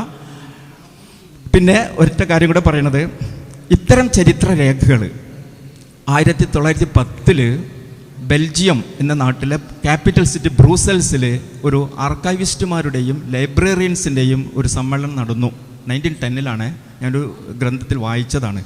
അതിൽ അവരെടുത്ത ഒരു തീരുമാനം എന്താണെന്ന് പറഞ്ഞാൽ, ഇത്തരം അമൂല്യമായ ചരിത്ര രേഖകൾ സൂക്ഷിക്കുക എന്നുള്ളത്, ഭാവി തലമുറയ്ക്ക് വേണ്ടി ഇത് നമ്മൾ സൂക്ഷിക്കുക എന്നുള്ളത് വളരെ ഒരു നാഷണൽ നെസസിറ്റിയാണ്, ഒരു ദേശീയ അനിവാര്യതയാണ്. ഈ രേഖകൾ സൂക്ഷിക്കുക എന്നുള്ളത് ഏതൊരു രാഷ്ട്രമാണോ അല്ലെങ്കിൽ ഏതൊരു പ്രദേശമാണോ അല്ലെങ്കിൽ ഏതൊരു വ്യക്തിയാണോ, ഒരു വ്യക്തിയാവട്ടെ, ഒരു പ്രദേശമാവട്ടെ, ഒരു രാഷ്ട്രമാവട്ടെ, അവർ ഇത്തരം രേഖകൾ സംരക്ഷിക്കാൻ, സൂക്ഷിക്കാൻ, ഭാവി തലമുറയുടെ ഉപയോഗത്തിന് വേണ്ടി, പഠനത്തിന് വേണ്ടി, ഗവേഷണത്തിന് വേണ്ടി കൊടുക്കാൻ അവർ എന്തുമാത്രം താല്പര്യം കാണിക്കുന്നുണ്ടോ അതിനനുസരിച്ചാണ് ഒരു സമൂഹം, ഒരു ജനത അല്ലെങ്കിൽ ഒരു നാട് പരിഷ്കൃത സമൂഹം എന്ന് വിലയിരുത്തുന്നത് എന്ന് 1910 എന്താണ് ബ്രൂസൽസിൽ വെച്ച് നടന്ന ഇത്തരം ഒരു സമ്മേളനത്തിൽ അവർ എന്താണ് ഒരു അഭിപ്രായം രേഖപ്പെടുത്തിയിട്ടുണ്ട്. അത് നമ്മളെ സംബന്ധിച്ച് വളരെ പ്രധാനമാണ്. നമ്മളതൊക്കെ ഗൗരവത്തിലെടുക്കുക. അപ്പോൾ പറഞ്ഞതിൻ്റെ കാതൽ ഇത്രയേ ഉള്ളൂ. സമയം അധികരിച്ചു. നിങ്ങൾ എന്താണ് ആർക്കൈവ്സിനെ പറ്റി കൂടുതൽ പഠിക്കുക. അപ്പോൾ കോഴിക്കോട് ആർക്കൈവ്സിനെ പറ്റിയുള്ള ഒരു ചെറിയ പുസ്തകം ഞാൻ തന്നെ എഴുതിയിട്ടുണ്ട്, a guide to the records of regional archives Kozhikode എന്നുള്ളത്. അവിടെ എന്തെല്ലാം സോഴ്സസ് ഉണ്ട്, പഠിക്കാൻ എന്തെല്ലാം അല്ലേ ഡാറ്റ അവിടെ നിന്ന് കിട്ടുന്ന ഒരു ചെറിയ വിവരണമുണ്ട്. ഇനിയിപ്പോൾ ഇൻഷാല്ലാ ഞാനൊരു മലബാറിലെ മുസ്ലിങ്ങളുടെ ചരിത്രത്തിലേക്ക് വെളിച്ചം പകരുന്ന പരമാവധി രേഖകൾ ഉൾപ്പെടുന്ന ഒരു പുസ്തകത്തിൻ്റെ പ്രവർത്തനത്തിലാണ്. ഇൻഷാല്ലാ ദുആ ചെയ്ത് നിങ്ങൾ അത് പൂർത്തീകരിക്കാൻ. അപ്പോൾ ഇങ്ങനൊരു വേദി നൽകിയതിൽ കൃതജ്ഞത ഒരിക്കൽ കൂടി പ്രകാശിപ്പിച്ചുകൊണ്ട്, നിങ്ങൾക്ക് കൂടുതൽ കാര്യങ്ങൾ അറിയാൻ ഉണ്ടെങ്കിൽ ഇവിടെ ഉണ്ടാകും. അത് കഴിഞ്ഞാൽ കുറച്ച് സമയം ഇവിടെ പുറത്തുനിന്ന് കണ്ടാലും നിങ്ങൾക്ക് ചോദിക്കാം. ഇനി കൂടുതൽ താല്പര്യമുള്ളവർ ഇവരോട് എൻ്റെ ഫോൺ നമ്പർ ചോദിച്ചാൽ മതി. കാരണം നിങ്ങൾ കുറച്ച് താല്പര്യം എടുക്കണം. നിങ്ങൾ താല്പര്യം എടുത്താൽ മാത്രം പോരാ, നിങ്ങളെ ഫ്രണ്ട്സിനോടും ആർക്കൈവ്സിനെ പറ്റി പറഞ്ഞു കൊടുക്കണം. കാരണം ഇതൊരു സമുദ്രമായിട്ട് കിടക്കുന്ന എന്താണ് പഠന മേഖലയാണ്. പലർക്കും അറിഞ്ഞുകൂടാ. ഞാൻ പറഞ്ഞില്ലേ മറ്റേ ഒരു തുടക്കത്തിൽ തന്നെ രാഘവൻ സാറെ അനുഭവം അല്ലേ. അപ്പോൾ അങ്ങനെ ആവരുത്. നിങ്ങളുടെ ഇൻട്രസ്റ്റിനനുസരിച്ചുള്ള സോഴ്സസ് കണ്ടെത്താൻ നിങ്ങളും പരിശ്രമിക്കുക. ഒരിക്കൽ കൂടി നന്ദി പ്രകാശിപ്പിച്ചുകൊണ്ട് അസ്സലാമു അലൈക്കും വറഹ്മത്തുള്ളാഹി. അസ്സലാമു അലൈക്കും. എനിക്ക് മാഷിൻ്റെ സബ്ജക്റ്റ് അത്ര അറിയാത്ത ആളാണ്. എൻ്റെ പൊതുവെ ഏരിയ ഇൻ്റർനാഷണൽ ട്രേഡും കൾച്ചറുമായിട്ട് ബന്ധപ്പെട്ടുകൊണ്ടുള്ളതാണ്. ഞാൻ വേറെ രീതിയിലുള്ള ഒരു കാര്യം, കുഞ്ഞു 2-3 കാര്യങ്ങൾ പറഞ്ഞ് നിർത്തുക എന്നുള്ളതാണ്. പ്രത്യേകിച്ചും നിങ്ങൾക്ക് അത്രമാത്രം പരിചിതമല്ലാത്ത മാപ്പിള തെയ്യങ്ങളെക്കുറിച്ചുള്ള 2-3 കാര്യങ്ങൾ പറയുക എന്നുള്ളതാണ്. 20-ാം നൂറ്റാണ്ടിൻ്റെ 1-ാം പാതിയിൽ വടക്കേ മലബാറിലെ മാടായിക്ക് സമീപമുള്ള ദാൽ എന്ന പ്രദേശത്ത് ധാരാളം വയൽ അടിയാളന്മാരായ പുലിയന്മാരെ ഫാദർ കൈറോണ എന്ന് പറയുന്നവർ മതം മാറ്റി ക്രിസ്തു മതത്തിലേക്ക് പരിവർത്തനപ്പെടുത്തുകയുണ്ടായി. മതം മാറിയ ക്രിസ്തുമതം സ്വീകരിച്ച ദളിതരുടെ പ്രപഞ്ച വീക്ഷണത്തിൽ കാര്യമായിട്ടുള്ള മാറ്റം വന്നിട്ടുണ്ടായിരുന്നില്ല. അവരുടെ ചിന്തകളും പ്രവൃത്തിയും ക്രിസ്തുമതം സ്വീകരിച്ചപ്പോഴും പൂർവികമായ ആചാരങ്ങളിലേക്കും അനുഷ്ഠാനങ്ങളിലേക്കും തിരിഞ്ഞതായിട്ടാണ് കാണപ്പെടുന്നത്. അതായത് നേരത്തെ അവർ വിശ്വസിച്ചിരുന്ന തെയ്യപ്രപഞ്ചത്തിലേക്ക് തന്നെ അവരുടെ വിശ്വാസങ്ങൾ രൂഢമാകുകയും അവരെ ക്രിസ്തുമതത്തിൽ നിന്ന് ഈ ദളിത് നിന്ന് ക്രിസ്തുമതത്തിലേക്ക് പരിവർത്തനപ്പെടുത്തിയ ഫാദർ കൈറോണ മരിച്ചപ്പോൾ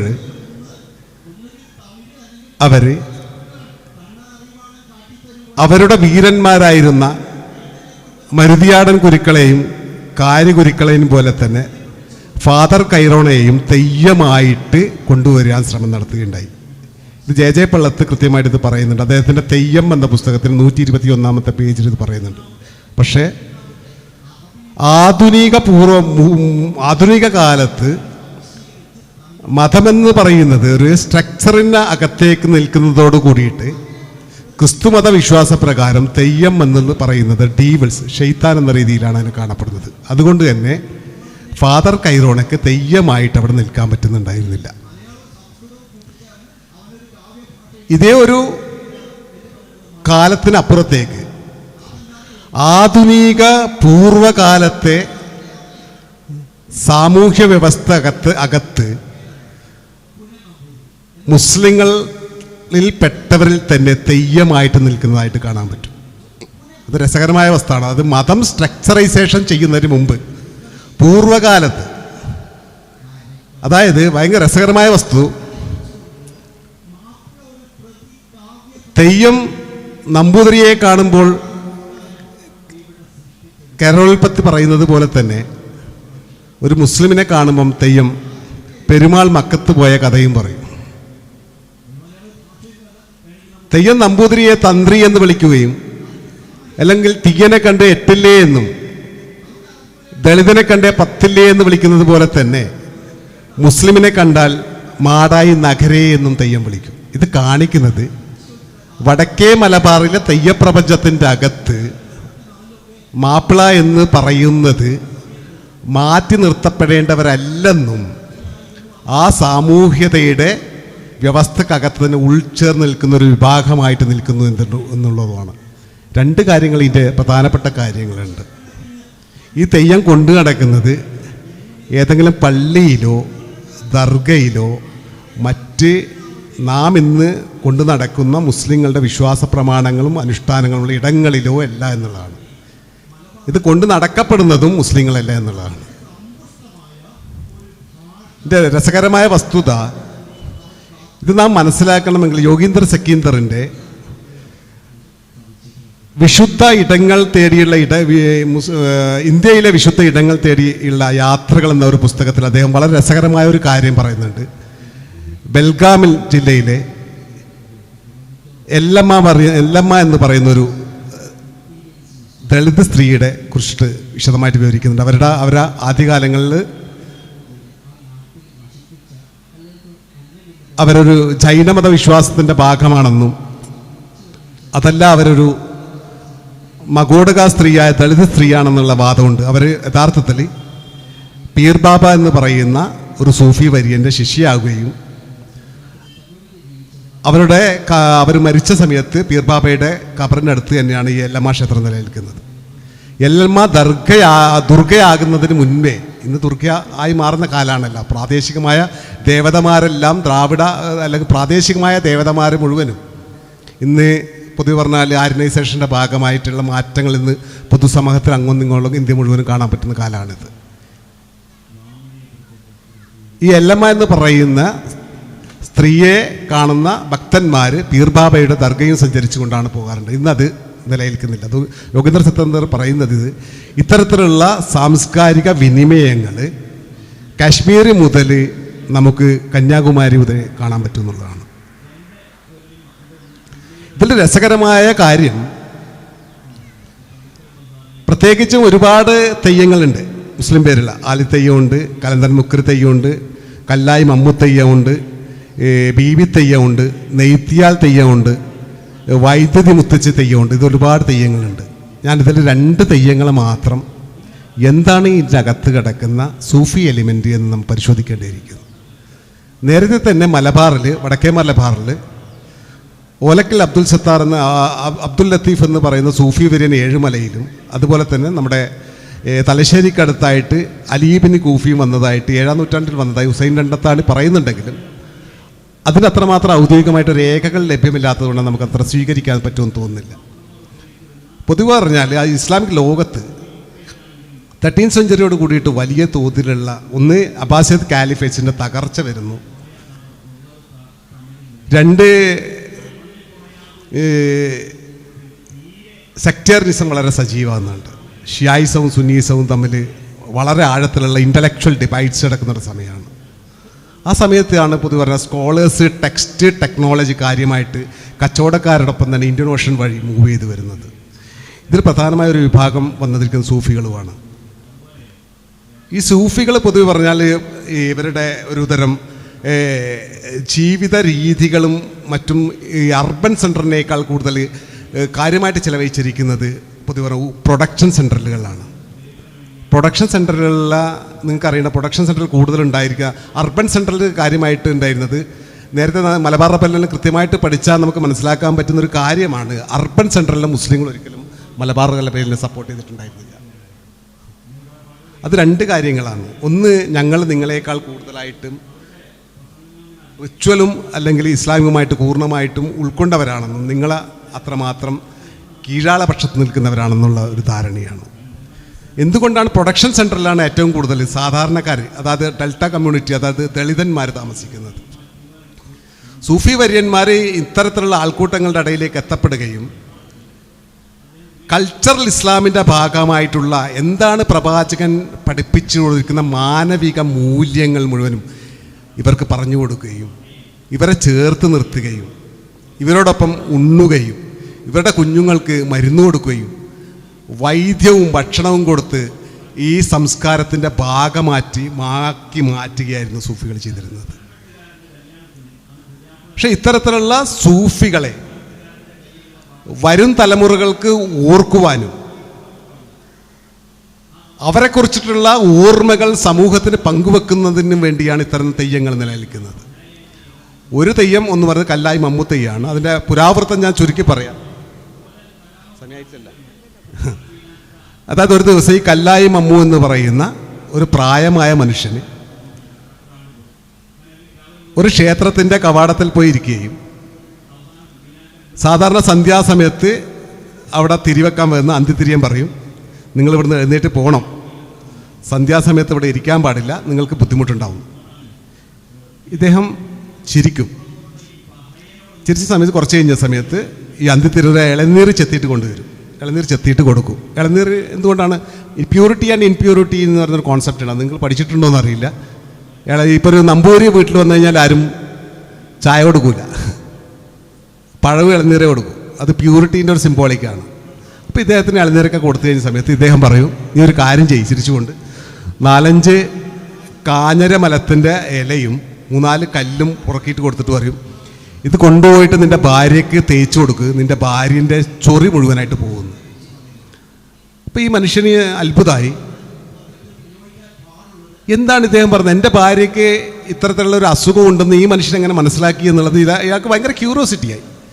ഇദ്ദേഹം ഇത് കൊടുത്ത് കൊണ്ടുപോയിട്ട് ഭാര്യയോട് പറഞ്ഞു, ഞാനിങ്ങനെ ഒരു പ്രാന്തനായ മനുഷ്യനെ കണ്ടിട്ടുണ്ടായിരുന്നു, ആ മനുഷ്യൻ എനിക്ക് ഇത് തന്നിട്ട് പറഞ്ഞു നിങ്ങളുടെ ഭാര്യയ്ക്ക് തേച്ച് കൊടുക്കുക. അങ്ങനെ 2 ദിവസം തേച്ച സമയത്ത് ഇവരുടെ ഭാര്യയുടെ അസുഖം മുഴുവനും മാറും. അപ്പോൾ ഈ കല്ലായി മമ്മു എന്ന് പറയുന്നത് കാണുന്ന ജതബിൻ്റെ ഒരു അവസ്ഥയിലാണ് അദ്ദേഹത്തെ കാണപ്പെടുന്നത്, സൂഫിസത്തിൻ്റെ.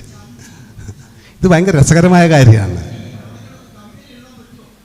സൂഫിസത്തെക്കുറിച്ചിട്ട് ആഴത്തിൽ പഠിച്ചാൽ മനസ്സിലാക്കാൻ പറ്റുന്ന ഒരു വളരെ പ്രധാനപ്പെട്ട ഘടകമാണ് എല്ലാ സൂഫികളും അതിൻ്റെ ഒരു തിയറട്ടിക്കൽ കോൺസെപ്റ്റിലൂടെ സൂഫിയാകുന്നവരല്ല എന്നുള്ളതാണ്.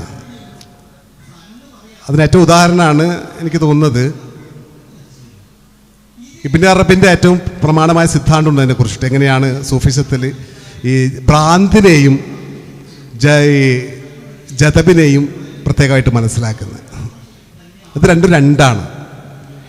ഈ ആന്തരിക ജ്ഞാനം പൊതുവെ പറഞ്ഞാൽ ഈ ദൈവിക ജ്ഞാനം ദൈവം അള്ളാഹു തന്നെ വെളിപ്പെടുത്തി കൊടുക്കുന്ന ഒരു ജ്ഞാനത്തിൻ്റെ ഭാഗമാണ് ഇത്തരത്തിലുള്ള കാര്യങ്ങൾ. ഇതൊരു ഗുരുവിലൂടെ ഉണ്ടാക്കിയെടുക്കുന്ന കാര്യമില്ല എന്നുള്ളതാണ്. അപ്പോൾ ഇദ്ദേഹം അവിടെ ജീവിക്കുകയും ഈ ജീവിച്ചു പോയ മനുഷ്യനെ പിൽക്കാല സമൂഹം ഓർക്കുന്നതിന് വേണ്ടി ആ കാലത്തെ ജനങ്ങൾ അതിനൊരു തെയ്യമായിട്ട് പുരാവൃത്തമായിട്ട് കൊണ്ടുവന്നു എന്നുള്ളതാണ് വലിയ രസകരമായ കാര്യമാണ്. രണ്ടാമത്തെ ഒരു തെയ്യം കൂടി ഞാൻ പറയാം, സമയത്തിൻ്റെ വളരെ പരിമിതിയുണ്ട്. രണ്ടാമത്തെ തെയ്യം നടക്കുന്നത് തുളുനാട്ടിലാണ്. ആ തെയ്യത്തിൻ്റെ പേര് വൈദ്യുതി മുത്തച്ചി തെയ്യം എന്നാണ്. ഈ തെയ്യത്തിൻ്റെ ഏറ്റവും രസകരമായ വസ്തുത എന്ന് വെച്ചാൽ ആ തുളുനാടിലെ ഒരു പ്രാദേശികമായ നാടുവാഴിക്ക് നായാട്ടിന് പോയ സമയത്ത് വീണിട്ട് മുള്ള് ഏൽക്കും. കംപ്ലീറ്റ് ദേഹം മുഴുവനും മുള്ളു പറ്റും. മുള്ള് പറ്റിയത് ദേഹം മുഴുവനും ചെലവും ചോരമായിട്ട് പഴുത്ത് വരും. നാടുവാഴിൻ്റെ ആൾക്കാർ മുഴുവൻ സ്ഥലത്ത് പോയിട്ട് വൈദ്യന്മാരെ കൊണ്ടുവന്നിട്ട് ചികിത്സ നടത്തും. ചികിത്സ ഫലിക്കുന്നില്ല. അവസാനം ഒരാൾ പറയും, ഈ തുളുനാടിൽ വൈദ്യുതി മുത്തച്ചി എന്ന് പറഞ്ഞൊരു മാപ്പിള സ്ത്രീ ഉണ്ടെന്നും അവർക്ക് വൈദ്യത്തിൽ ഭയങ്കര അറിവുള്ള ആളാണെന്നുമാണ്. അങ്ങനെ ഈ നാടുവാഴിൻ്റെ ആൾക്കാർ ഇവരെ സ്വീകരിച്ചു കൊണ്ടുവരികയും 3-4 ദിവസം ഇവർ മരുന്ന് ചൂടുവെള്ളത്തിലിട്ട് കുളിപ്പിച്ച് ഈ ഇദ്ദേഹത്തിൻ്റെ അസുഖം മാറുകയും ചെയ്യുന്നുണ്ട്. ഈ അസുഖം മാറിയ സമയത്ത് ഇദ്ദേഹം പറയും, എൻ്റെ അധീനതയിലുള്ള മുഴുവൻ സമ്പത്തും നിങ്ങൾക്ക് തരാം. ആ തെയ്യത്തിൻ്റെ ഏറ്റവും പ്രധാനപ്പെട്ട തോറ്റമാണ് അതിൻ്റെ മെയിൻ സാധനങ്ങൾ. തോറ്റാണ് നമ്മൾ പ്രൈമറി സോഴ്സ് ആയിട്ട് എടുക്കുന്നത്. തോറ്റാണ് തെയ്യത്തിൻ്റെ തോറ്റം വളരെ ഇമ്പോർട്ടൻ്റ് ആണ്. എൻ്റെ കലവറയിൽ എൻ്റെ ഇതിൽ സൂക്ഷിച്ചു വെച്ചിരിക്കുന്ന മുഴുവൻ രത്നങ്ങളും പവിഴങ്ങളും തരാം. ഇഷ്ടംപോലെ പട്ടുവസ്ത്രങ്ങളുണ്ട്, അതും ഞാൻ നിങ്ങൾക്ക് തരാം. അപ്പോൾ അവർ പറയുന്നുണ്ട് മനോഹരമായൊരു വേർഡ്സ്, ഇത് അള്ളാഹു എനിക്ക് അവൻ്റെ സൃഷ്ടികളെ ശുശ്രൂഷിക്കുവാൻ തന്നുള്ളൊരു അറിവാണ്. ആ അറിവിന് ഞാൻ പ്രതിഫലം വാങ്ങിക്കഴിഞ്ഞാൽ നിങ്ങളും ഞാനും തമ്മിൽ എന്താണ് വ്യത്യാസം എന്നാണ്.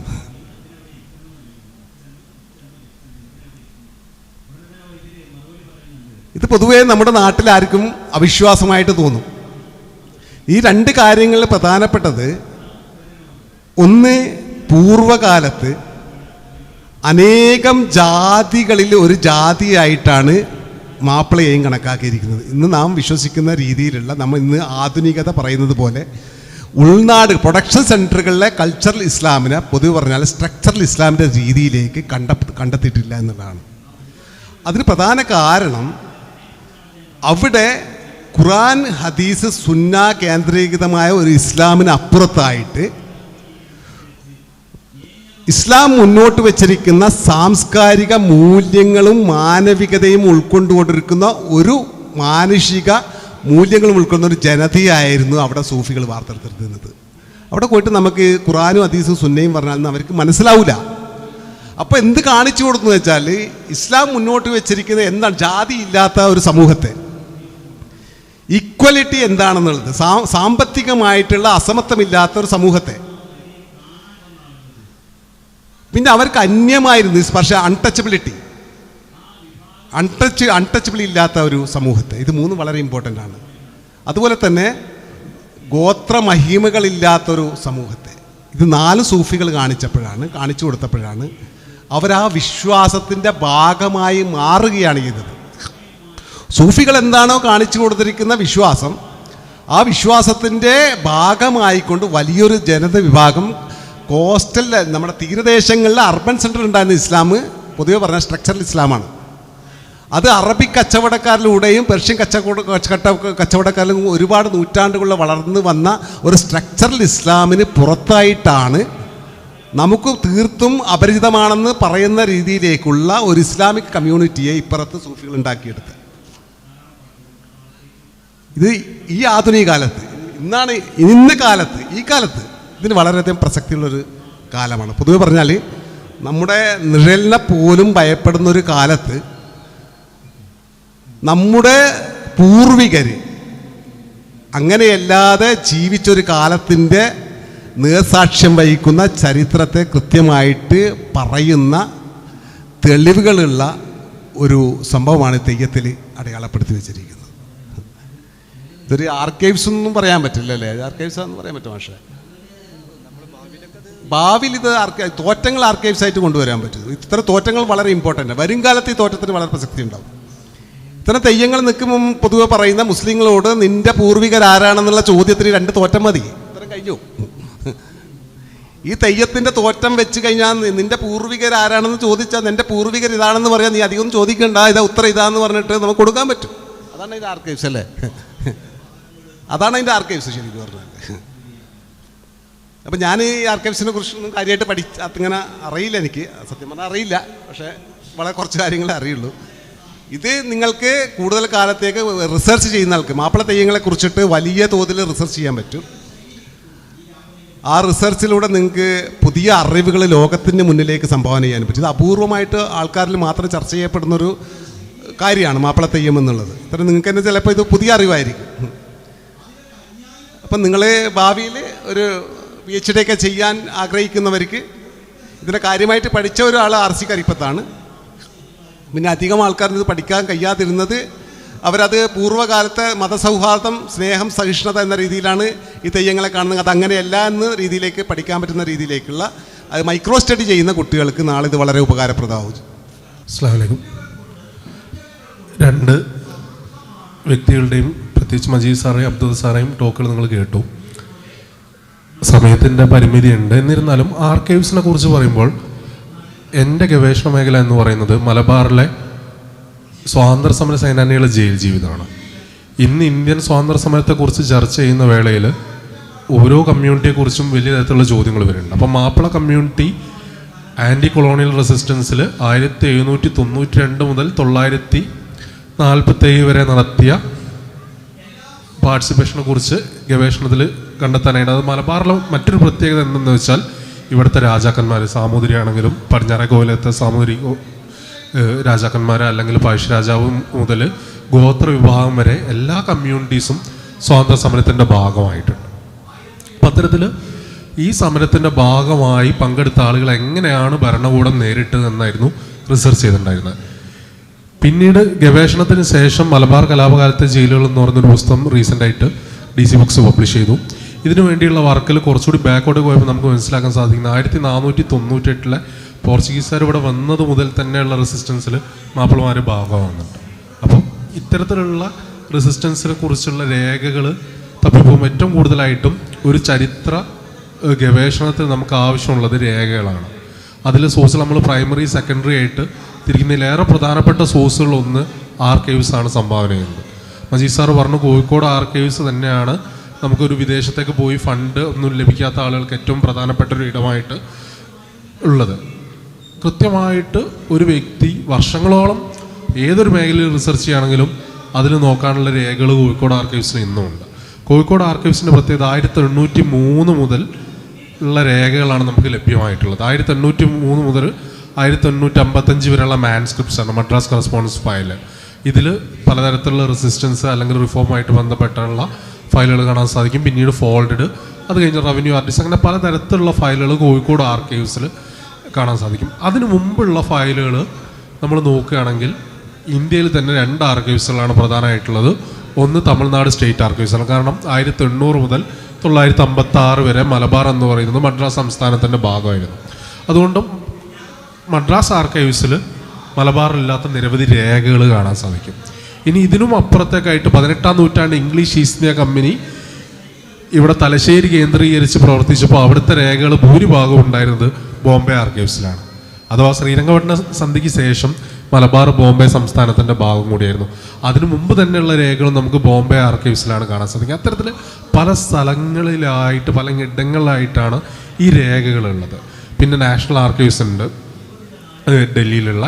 ഇത് കൂടാതെ ഇന്ത്യ ഓഫീസ് ലൈബ്രറി, സാറ് നേരത്തെ പറഞ്ഞു പോർച്ചുഗലിലും ഡച്ചിലും ഒക്കെ അതാത് കമ്പനികളുടെ രേഖകളുണ്ട്. അപ്പോൾ ഒരു ചരിത്ര ഗവേഷകൻ ഈ പല ആർക്കൈവ്സുകളായിട്ട് പോയി ഗവേഷണം നടത്തുമ്പോൾ നമ്മുടെ മേഖല എന്താണോ അതുമായിട്ട് ബന്ധപ്പെട്ട ഫയലുകൾ നമ്മൾ നോക്കേണ്ട ആവശ്യമുണ്ട്. ഈ ആർക്കൈവൽ രേഖകളിൽ പലതരത്തിലുള്ള അപകടങ്ങളും കൂടി ഉണ്ട് എന്ന് പറഞ്ഞു വെക്കാൻ ഞാൻ നിങ്ങൾക്ക് പറഞ്ഞു വെക്കുന്നത്. അതായത് ഇപ്പോൾ മാപ്പിളമാരുടെ റെസിസ്റ്റൻസുമായിട്ട് ബന്ധപ്പെട്ടുള്ള ഫയലുകൾ കെ എൻ മണിക്കർ കൃത്യമായിട്ട് പറയുന്നുണ്ട്. മാപ്പിള സമരങ്ങൾ എന്ന പേരിൽ അത് നമുക്ക് ആർക്കൈവ്സ് പോയി തപ്പിയാൽ കിട്ടില്ല. പറിച്ച് ഫനാറ്റിക് ഔട്ട് ബ്രേക്ക് എന്നോ അല്ലെങ്കിൽ ജംഗിൾ മാപ്പിള എന്നുള്ള ടെർമിനോളജിയാണ് അവിടെ കാണുന്നത്. അപ്പോൾ ആർക്കൈവ്സിൽ പോകുന്നതിന് മുമ്പ് ഭരണകൂടം, കൊളോണിയൽ ഭരണകൂടത്തിനെതിരെ നടത്തിയ സമരങ്ങളെ അവരെത്തരത്തിലാണ് റെപ്രസെൻ്റ് ചെയ്തതെന്ന് ആദ്യം നമ്മൾ പഠിക്കണം. എന്നിട്ട് അതിനുശേഷം മാത്രമേ ഈ രേഖകളിൽ എങ്ങനെയാണ് ഇതിനെ റെപ്രസെൻ്റ് ചെയ്തത്. ഫോർ എക്സാമ്പിൾ നോക്കുകയാണെങ്കിൽ, മറ്റൊരു എക്സാമ്പിൾ പറയുകയാണെങ്കിൽ, മലബാർ കലാപവുമായിട്ട് ബന്ധപ്പെട്ട് ജയിലിൽ പോയ വ്യക്തികളെ കുറിച്ച് കൂടുതൽ ഗവേഷണം നടത്തിയപ്പം ആർക്കൈവൽ രേഖകളും യഥാർത്ഥ അനുഭവങ്ങളും രണ്ട് തരത്തിലാണ്. ഏറ്റവും കൂടുതൽ മലബാർ സമരവുമായി ബന്ധപ്പെട്ട ആളുകളെ ബന്ധനസ്ഥരാക്കിയിട്ടുള്ള ബെല്ലാരിയിലെ അലിപുരം ക്യാമ്പ് ജയിലിലാണ്. ഈ ജയില് യുദ്ധ തടവുകാർക്ക് വേണ്ടി പാർപ്പിക്കാൻ വേണ്ടി ബ്രിട്ടീഷുകാർ ഉപയോഗിച്ചു. അതായത് ഒന്നാം ലോക മഹായുദ്ധ കാലഘട്ടത്തിൽ പിടിക്കപ്പെട്ട തുർക്കിയിൽ നിന്നുള്ള തടവുകാരായിരുന്നു ആദ്യം ഇവിടെ പാർപ്പിച്ചിട്ടുണ്ടായിരുന്നത്. ഇവരെ രണ്ട് തരത്തിലാണ്. അതായത് ഇതേ ഒന്നാം ലോക മഹായുദ്ധ ഘട്ടത്തിൽ തുർക്കികൾ ഒരു വിഭാഗമായിട്ടും അറബികളെ മറ്റൊരു വിഭാഗമായിട്ട് ഇവർ പാർപ്പിച്ചിട്ടുണ്ട് ഇന്ത്യയിലെ. അതൊരു ഡിവൈഡ് ആൻഡ് റൂൾ പോളിസി കൃത്യമായിട്ട് ഫസ്റ്റ് വേൾഡ് വാറിൽ തുർക്കികളെ അറബികളെ ഇടയിൽ പോലും പാലിച്ചിട്ടുണ്ട്. ഇവിടെ ഈ ജയിൽ പിന്നീട് മാപ്പിള തടവുകാരെ ബന്ധനസ്ഥരാക്കാൻ വേണ്ടി ഉപയോഗിക്കുകയാണ്. ഇത് ജയിലെന്ന് പറയാൻ പറ്റില്ല, കാരണം ഒരു പരന്ന മൈതാനത്തിനുള്ളിൽ ആളുകളെ ചങ്ങലക്കിട്ട് പാർപ്പിക്കുകയാണ് ചെയ്തത്. ഈ ജയിലിനുള്ളിൽ മാപ്പിളമാർ പലവിധ അസുഖങ്ങൾ പിടിവിട്ട് മരണപ്പെട്ടു. കാരണം കൊടുക്കുന്ന ഭക്ഷണം എന്ന് പറഞ്ഞത് പരിപ്പ്, കല്ലും പുഴുക്കളും ഉള്ള പരിപ്പും അരിയും ഒക്കെ വേവിച്ചാണ് കൊടുക്കുന്നത്. അതുകൊണ്ട് തന്നെ നിരവധി ആളുകൾ മരണപ്പെട്ടിട്ടുണ്ട്. പക്ഷെ ആർക്കൈവൽ രേഖകളിൽ ഏറ്റവും മുന്തിയ ക്വാളിറ്റി അരി കൊടുത്തതായിട്ടാണ് നമുക്ക് കാണുന്നത്. ഒന്ന്. രണ്ടാമതായിട്ട് മാപ്പിളമാർക്ക് പരിപ്പ് കഴിക്കാൻ ബുദ്ധിമുട്ടാണ്, അതുകൊണ്ട് ഞങ്ങൾ നല്ല ബീഫ് വാങ്ങി കൊടുത്തിട്ടുണ്ടെന്ന രേഖകൾ 1922 24 രേഖ പരിശോധിച്ച് നോക്കുമ്പോൾ നല്ല ബീഫ് നൽകി എന്നാണ് അവിടെ രേഖയിലുള്ളതെങ്കിൽ, ഇവിടെ യഥാർത്ഥത്തിൽ ജയിലിൽ പോയ ആളുകളുടെ കത്തുകളോ അല്ലെങ്കിൽ അനുഭവക്കുറിപ്പുകളോ ഇവരുടെ പാട്ടുകളോ പരിശോധിച്ച് നോക്കുമ്പോൾ ഇതിൽ നിന്നും നേർവൈരുദ്ധ്യമായിട്ട് ഈ പറയുന്ന മോശം ഭക്ഷണം നൽകിയിട്ട് പലതരത്തിലുള്ള അസുഖങ്ങൾ, പ്രത്യേകിച്ച് വയറിളക്കം, കോളറയൊക്കെ പിടിപെട്ട് ഓരോരു വർഷവും അല്ലെങ്കിൽ ഓരോരു ദിവസവും 10-ലേറെ ആളുകൾ മരണപ്പെട്ടു. ഒഫീഷ്യൽ കണക്ക് പ്രകാരം തന്നെ ഈ ജയിലിൽ 1000-ഓളം ആളുകൾ ഈ ജയിലുണ്ടായ 10 വർഷത്തിനുള്ളിൽ മരണപ്പെട്ടിട്ടുണ്ട്. ഇത് ഒഫീഷ്യൽ കണക്ക്. എന്തുകൊണ്ടെന്ന് വെച്ചാൽ ആർക്കൈവ്സിൽ തന്നെ 1921 ജയിലിൽ മരണപ്പെട്ട ആളുകളുടെ കണക്ക് പ്രസിദ്ധീകരിച്ചപ്പോൾ 10 ആളുകൾ മാത്രമാണ് മരണപ്പെട്ടത്. അപ്പോൾ ഈ 10 ആളുകളിൽ വാഗൻ നരഹത്യയിൽ, ട്രാജഡി എന്ന് പറയാൻ പാടില്ല, നരഹത്യയിൽ മരണപ്പെട്ട 70 ആളുകൾ പെടുന്നില്ല. കണ്ണൂർ സെൻട്രൽ ജയിലിൽ മാപ്പിളമാർ സമരം ചെയ്തിട്ട് 10-ലേറെ പേര് വെടിവെച്ച് കൊല്ലുന്നുണ്ട് 1921 ഡിസംബറിൽ. ഈ ആളുകളില്ല. അല്ലെങ്കിൽ മലപ്പുറത്ത് നിന്ന് അറസ്റ്റ് ചെയ്ത കുഞ്ഞിത്തങ്ങളില്ല, പിന്നീട് ബാലകൃഷ്ണമേനോല്ല. ഇങ്ങനെ നിരവധി ആളുകൾ ഈ രേഖകളിൽ മിസ്സിംഗ് ആണ്. അപ്പം നമ്മൾ ഗവേഷണം നടത്തുന്ന സമയത്ത് ഈ രേഖകളെ കൃത്യമായിട്ട് വിശകലനം ചെയ്യണം. അതായത് ഏതൊരു മേഖലയിലാണോ നിങ്ങൾ റിസർച്ച് ചെയ്യുന്നത് അതിൽ ആർക്കൈവ്സ് എന്ന് പറയുന്നത് വലിയ തരത്തിലുള്ള സോഴ്സ് തന്നെയാണ്. പക്ഷെ ആ സോഴ്സുകളെ കൃത്യമായിട്ടൊരു ചരിത്രാരം നോക്കിക്കാണണം. അത് പൂർണ്ണമായിട്ടും സത്യമാവണമെന്നില്ല. അത് എന്ത് പശ്ചാത്തലത്തിലാണ് ആ രേഖ രചിക്കപ്പെടുന്നത്. ഇപ്പം വാഗൻ നരഹത്യയായിട്ട് ബന്ധപ്പെട്ട അന്വേഷണ റിപ്പോർട്ട്, ഈ അന്വേഷണ റിപ്പോർട്ടും അത് സർവൈവ് ചെയ്ത ആളുകളുടെ അനുഭവക്കുറിപ്പുകൾ പിന്നീട് അബ്ദുൽ ചെറുപാട് വാഗൻ ട്രാജഡി സ്മരണിക എന്ന് പ്രസിദ്ധീകരിച്ചു. അപ്പോൾ ഇത് രണ്ടും തമ്മിലുള്ള വൈരുദ്ധ്യം കൃത്യമായിട്ട് നമുക്ക് മനസ്സിലാക്കാൻ സാധിക്കും. അപ്പോൾ ഇത്തരത്തിലുള്ള രേഖകൾ ഒരുപാടുണ്ട്.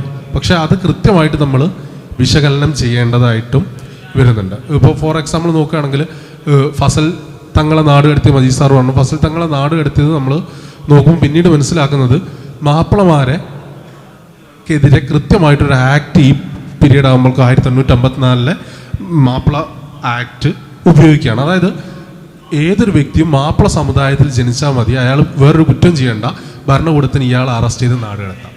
അപ്പോൾ ഈ ആക്ട് പിന്നീട് ഫസൽ തങ്ങൾ നാട് വിട്ടുപോയതിനു ശേഷം തങ്ങൾ മലബാറിലേക്ക് തിരിച്ചു വരാൻ നിരന്തര ശ്രമങ്ങൾ നടത്തുകയാണ്.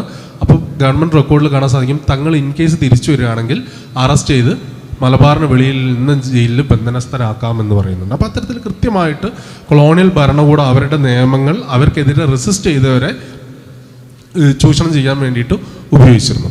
അപ്പം മാപ്പിളമാരെ കുറിച്ചുള്ള ഗവേഷണങ്ങളിൽ ഈ പറയുന്ന കൊളോണിയൽ റെസിസ്റ്റൻസിനെ കുറിച്ച് നമ്മൾ പഠിക്കുമ്പോൾ രേഖകൾ കൃത്യമായിട്ട് ആർക്കൈവൽ രേഖകൾ പലതരത്തിലുള്ള രേഖകളുണ്ട്. ഇപ്പം സീക്രട്ട് ഫയൽസ് ഉണ്ട്. സീക്രട്ട് ഫയലാണ് കുറച്ചുകൂടി സത്യസന്ധമായിട്ടുള്ളത്. കാരണം ഇത്തരം റെക്കോർഡിൽ സ്റ്റേറ്റിന് ആവശ്യമുള്ളതാണെങ്കിൽ അണ്ടർ സെക്രട്ടറി സീക്രട്ട് ഫയൽസ് എന്ന് പറഞ്ഞൊരു ഫയലുണ്ട് മദ്രാസ് ആർക്കൈവ്സിൽ. ഇത് കുറച്ചുകൂടി രഹസ്യാന്വേഷണമായിട്ട് ഇവരൊരിക്കലും പുറത്ത് കാണില്ല എന്ന് വിചാരിച്ച് എഴുതിയാൽ തന്നെ ഇതിൽ കൃത്യമായിട്ട് നമുക്ക് മനസ്സിലാക്കാൻ പറ്റുന്ന കാര്യങ്ങളായിരിക്കും ഉണ്ടാവുക. ഇപ്പം അതിൽ കൃത്യമായിട്ട് പറയുന്നുണ്ട്, ഈ ഒരു ഭൂമികയിലും പ്രത്യേകിച്ച് ഏറനാട് വളവനാട് ഭാഗത്ത് മാപ്പിളമാരെ 1 വർഷത്തോളമായിട്ട് കമ്പി വേലുകൾ കൊണ്ടുണ്ടാക്കിയ ജയിലുകളിലാണ് താമസിപ്പിക്കുന്നത്. അതിൽ നിരവധി പേര് മരണപ്പെട്ടിട്ടുണ്ട്. അതിന് മലബാറിലെ പോലീസ് സൂപ്രണ്ടായ ഹിച്ച്കോക്കാണ്. കാരണം നിങ്ങൾ കൃത്യമായിട്ട് അതിൽ ഇടപെടണമെന്ന് ഹിച്ച്കോക്കിനോട് നിർദ്ദേശിക്കുന്നു, മലബാർ കളക്ടറോട്. അപ്പം അത്തരത്തിൽ രേഖകൾ പലതരത്തിലാവുമ്പോൾ നമ്മളുടെ ഗവേഷണം നമ്മൾ കൃത്യമായിട്ട് ആളുകളിലേക്ക് പോകണം. അവിടെയാണ് അബ്ദുൽ സാർ നേരത്തെ പറഞ്ഞ വാമൊഴി വഴക്കങ്ങളിലേക്കും ആളുകളുടെ അനുഭവങ്ങളിലേക്കും ഒക്കെ പോകേണ്ടത്. ഹിസ്റ്ററി റിസർച്ച് ചെയ്യുന്ന ഒരാൾ കേവലം ആർക്കൈവൽ ഡോക്യുമെന്റ്സ് അല്ല, അതിന് കൗണ്ടറായിട്ടുള്ള ഇത്തരം രേഖകൾ കൂടി നോക്കേണ്ടതായിട്ടുണ്ട്. രണ്ടാമതായിട്ട് ആൻറ്റി കൊളോണിയൽ റെസിസ്റ്റൻസുമായിട്ട് ബന്ധപ്പെട്ട് നമുക്ക് മനസ്സിലാക്കാൻ സാധിക്കുന്നത് ഈ രേഖകൾ കൂടാതെ ഗവൺമെൻറ് ആർക്കൈവ്സ് കൂടാതെ മറ്റിടങ്ങളുണ്ട്. ഇപ്പോൾ ഫോർ എക്സാമ്പിൾ അത്തരത്തിൽ പ്രധാനപ്പെട്ട ഒരു സ്പേസ് എന്ന് പറയുന്നത് നെഹ്റു മെമ്മോറിയൽ മ്യൂസിയം ലൈബ്രറി എന്ന് മുമ്പ് വിളിച്ചിരുന്ന പ്രൈം മിനിസ്റ്റേഴ്സ് മ്യൂസിയം എന്നാക്കി ഇന്ന്. അതായത് ഈ കേന്ദ്രത്തിൽ കോൺഗ്രസ് സ്ഥാപിച്ചു വന്നു 1921 KPCC കേരള പ്രദേശ് കോൺഗ്രസ് കമ്മിറ്റി സ്ഥാപിച്ചത് മുതലുള്ള എല്ലാ ഫയലുകളും ഉണ്ട് കോൺഗ്രസിൻ്റെ. അപ്പോൾ ഈ ഫയലുകളിൽ മറ്റൊരു പ്രധാന റിസർച്ച് സ്പേസാണ്. കാരണം എങ്ങനെയാണ് മാപ്പിള കമ്മ്യൂണിറ്റി സ്വാതന്ത്ര്യ സമരത്തിൽ പങ്കെടുത്ത്, പ്രത്യേകിച്ച് കോൺഗ്രസിനുള്ളിൽ കോൺഗ്രസും ലീഗുമായിട്ടുള്ള ഇഷ്യൂസ്, കോൺഗ്രസിനുള്ളിൽ മുഹമ്മദ് അത്രേമ സാഹിബും മൊയ്ദ് മൗലവിയും തുടങ്ങിയവർ പ്രവർത്തിച്ചെങ്ങനെയാണ് മജീദ് സാർ അതുമായിട്ട് ബന്ധപ്പെട്ട കുറേ ഫയലുകൾ മജീദ് സാറിന് പുറത്തു കൊണ്ടുവരാൻ സാധിച്ചിട്ടുണ്ട്. അപ്പോൾ ഇത്തരത്തിൽ ഫയലുകൾ വേറൊരു നരേറ്റീവ് നമുക്ക് കൃത്യമായിട്ട് കോൺഗ്രസിൻ്റെ ഉള്ളിലുള്ള നരേറ്റീവാണ് ഈ ആർക്കൈവ്സിന് ലഭ്യമാവുന്നത്. ഇനി നിലവിലെ റിസർച്ചിൽ നിങ്ങൾക്ക് ഏറെ ശ്രദ്ധിക്കേണ്ടത് ആർക്കൈവ്സിൽ പോകുന്നതിന് മുമ്പ് ഇതിൽ ഏതൊക്കെ രേഖകൾ നമുക്ക് ഓൺലൈനിൽ ലഭ്യമാണെന്ന് ഇപ്പോഴത്തെ കാലത്ത് നോക്കേണ്ടതുണ്ട്. കാരണം പല ആർക്കൈവ്സുകളും ഇപ്പോൾ നാഷണൽ ആർക്കൈവ്സ് ഓൾറെഡി ഓൺലൈനായി കഴിഞ്ഞു. അപ്പോൾ ഇതിലെ പല രേഖകളും നമുക്ക് എന്ത് ചെയ്യാം, നമ്മുടെ ഫോണിൽ തന്നെ നോക്കാൻ പറ്റുന്നൊരു കാലഘട്ടമാണ് നാഷണൽ ആർക്കൈവ്സും. അത് പ്രത്യേകം ശ്രദ്ധിക്കണം നിങ്ങൾ. അതുപോലെ ബ്രിട്ടീഷ് ലൈബ്രറിയിലെയും ഈ 2 സ്ഥലങ്ങളിലെയും രേഖകൾ ഡിജിറ്റൈസ് ചെയ്തതോടുകൂടി പല റെക്കോർഡുകളും നമുക്ക് ഇന്ന് നമ്മുടെ മൊബൈലിൽ നോക്കാൻ സാധിക്കും. ഈ റെക്കോർഡുകൾ നമ്മൾ മൊബൈലിൽ നോക്കിയതിന് ശേഷം മാത്രം നമ്മൾ ആർക്കൈവ്സ് പോയത്, മറിച്ച് ആദ്യം തന്നെ ആർക്കൈവ്സ് പോയിട്ട് ഈ രേഖകൾ എടുത്തു കഴിഞ്ഞു കഴിഞ്ഞാൽ പിന്നീട് നമ്മൾ ഏതെങ്കിലും ഒരു ഘട്ടത്തിൽ നോക്കുന്ന വേളയിലാണ് മനസ്സിലാവുന്നത് ഇത് ഓൾറെഡി ഡിജിറ്റലായിട്ട് അവൈലബിൾ. അപ്പോൾ ഡിജിറ്റൽ ആർക്കൈവ്സ് നമുക്ക് വലിയൊരു ഓപ്പർച്യൂണിറ്റിയാണ് തുറന്നിരുന്നത്. കാലിക്കറ്റ് യൂണിവേഴ്സിറ്റിയുടെ ഹിസ്റ്ററി ഡിപ്പാർട്ട്മെൻറ്റിൽ നിന്നൊരു ഡിജിറ്റൽ ആർക്കൈവ്സ് ഉണ്ട്. യൂണിവേഴ്സിറ്റി തന്നെ ഉള്ള CH എയറിനുള്ള ഒരു ഡിജിറ്റൽ ആർക്കൈവ്സ് ഉണ്ട്. അപ്പോൾ ഇത്തരത്തിലുള്ള ആർക്കൈവ്സുകൾ നമ്മൾ ആദ്യം ലൊക്കേറ്റ് ചെയ്യുക. ഏതൊക്കെ ആർക്കൈവ്സ് ഉണ്ട്, ഇതിൽ ഏതൊക്കെ ഡിജിറ്റൽ ഉണ്ട്, എന്നിട്ട് നമ്മുടെ വിഷയവുമായി ബന്ധപ്പെട്ട സെക്കൻഡറി സോഴ്സസ് ഇതുവരെ നടന്ന പഠനങ്ങൾ കൃത്യമായിട്ട് വിശകലനം ചെയ്യുകയും അതിനുശേഷം ഡിജിറ്റൽ ആർക്കൈവ്സും നോക്കിയതിന് ശേഷം മാത്രം എവിടേക്ക് പോയാൽ മതി, ഈ ആർക്കൈവ്സുകളിലേക്ക് പോയാൽ മതി. എന്തെന്നാൽ കൃത്യമായിട്ട് നമ്മുടെ ഗവേഷണത്തിന് വേണ്ട ഉപാദാനങ്ങൾ ലഭ്യമാവും. പിന്നെ കോഴിക്കോട് ആർക്കൈവ്സിൽ മജീദ് സാറ് പറഞ്ഞു ഇനിയും വെളിച്ചത്ത് കാണാത്ത ഒരുപാട് രേഖകളുണ്ട്. കൃത്യമായിട്ട് നിങ്ങൾ ഈ രേഖകൾ ഉപയോഗപ്പെടുത്തണം. നിങ്ങളുടെ ഗവേഷണ മേഖല ഏതാണോ അത് ഉപയോഗപ്പെടുത്തണം എന്ന് പറഞ്ഞുകൊണ്ട് സമയം ആയി എന്ന് മനസ്സിലാക്കുന്നു, അതിക്രമിച്ചെന്ന് മനസ്സിലാക്കുന്നു, നിർത്തുന്നു. കാറ്റലോഗിങ് എങ്ങനെയാണെന്ന് അറിഞ്ഞാൽ കൊള്ളായിരുന്നു. ഈ ഗവൺമെൻറ് റെക്കോർഡുകൾ, പ്രത്യേകിച്ച് മാപ്പിള റെക്കോർഡുകൾ എങ്ങനെയാണെന്ന്.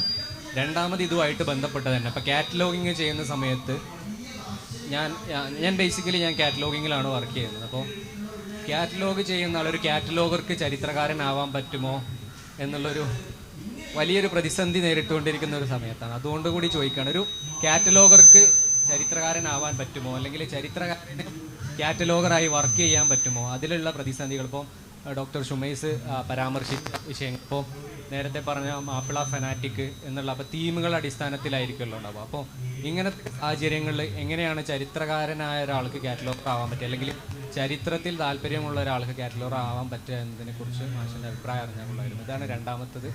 മൂന്നാമത്തത് ആർക്കൈവുമായി ബന്ധപ്പെട്ടത് തന്നെ. ഇപ്പോൾ കാലിക്കറ്റ് ആർക്കൈവിൽ ഇപ്പോൾ ഡീക്ലാസിഫിക്കേഷൻ നടക്കാറുണ്ടോ? ഇപ്പോൾ നേരത്തെ മാഷ് ഡോക്ടർ ഷുമൈസ് തന്നെ പരാമർശിച്ച ഈ സീക്രട്ട് ഡോക്യുമെൻറ്റുകളെ കുറിച്ച്.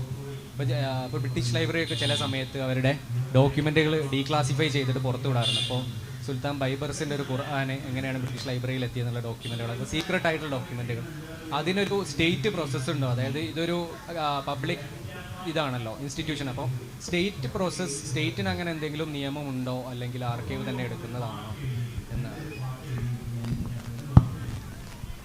ഞാനാദ്യം കാറ്റലോഗിനെ പറ്റി പറയാം.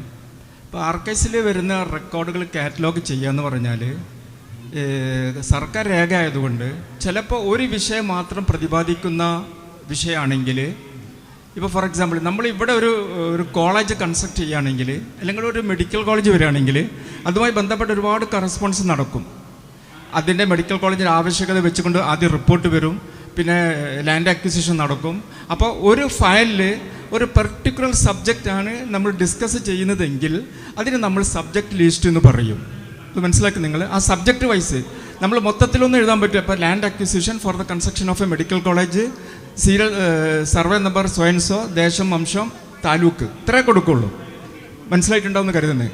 അത് ഒരു പെർട്ടിക്കുലർ സബ്ജക്റ്റ് ആകുമ്പോൾ, ഇനിയിപ്പം കാലിക്കറ്റ് ആർക്കൈവ്സിൽ ഞാൻ നേരത്തെ പറഞ്ഞ മാതിരി 2005 ചെന്നൈയിൽ നിന്ന് 1970 വോളിയംസ് ആയിട്ടുള്ള, നേരത്തെ ഷുമൈസും സൂചിപ്പിച്ചു, കറസ്പോണ്ടൻസ് ഫയൽസ് കൊണ്ടുവന്നിട്ടുണ്ട്.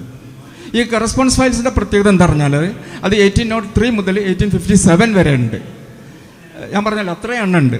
ഇത് ഒരു കറസ്പോണ്ടൻസ് ഫയൽ ചിലപ്പോൾ 100, 200, 300, ചിലപ്പോൾ പഴശ്ശിൻ്റെ ഞങ്ങൾ രണ്ടുപേരും നോക്കിയപ്പോൾ ചില 600 പേജ് വരെയുള്ള ഫയൽ ഉണ്ടാവും. 600 പേജ് വരെയുള്ള ഫയൽ എന്താണ് ഒരു കറസ്പോണ്ടൻസ് ഫയൽ, ഒരു പെർട്ടിക്കുലർ കാറ്റഗറിയിൽ വരുന്നതാണ്. ഇത് നമ്മൾ അവിടെ സബ്ജക്റ്റ് ലിസ്റ്റ് നമുക്ക് ചെയ്യാൻ പറ്റൂല. ഇതിൽ പലതിലും പല ഡിഫറെൻറ്റ് സബ്ജക്ട്സ് ആണ് വരിക. മനസ്സിലാവുണ്ടാവും അല്ലേ? ഒരു 300-400 പേജുള്ള കറസ്പോണ്ടൻസ് ഫയലിൽ വിവിധ ഡിപ്പാർട്ട്മെൻറ്റുകൾ തമ്മിൽ പല വിഷയ സംബന്ധമായിട്ട് എഴുതുന്ന വ്യത്യസ്ത വിഷയങ്ങളിലുള്ള എന്താണ് സബ്ജക്റ്റാണ് അതിൽ വരുന്നത്. അപ്പോൾ അവിടെ നമ്മൾ ചെയ്യുന്നത് എന്താ പറഞ്ഞാൽ അവിടെ ഡിസ്ക്രിപ്റ്റീവ് ലിസ്റ്റാണ് തയ്യാറാക്കുക. ഡിസ്ക്രിപ്റ്റീവ് ലിസ്റ്റ് എന്ന് പറയുമ്പോൾ ഒരു 30-15-20 പേജിൽ ഒരു പെർട്ടിക്കുലർ സബ്ജക്റ്റ് ആണെങ്കിൽ അതിൽ എന്താണ് ഡിസ്കസ് ചെയ്യുന്നതിനെ പറ്റി ചെറിയൊരു ഡിസ്ക്രിപ്ഷൻ മാത്രമേ കൊടുക്കുകയുള്ളൂ.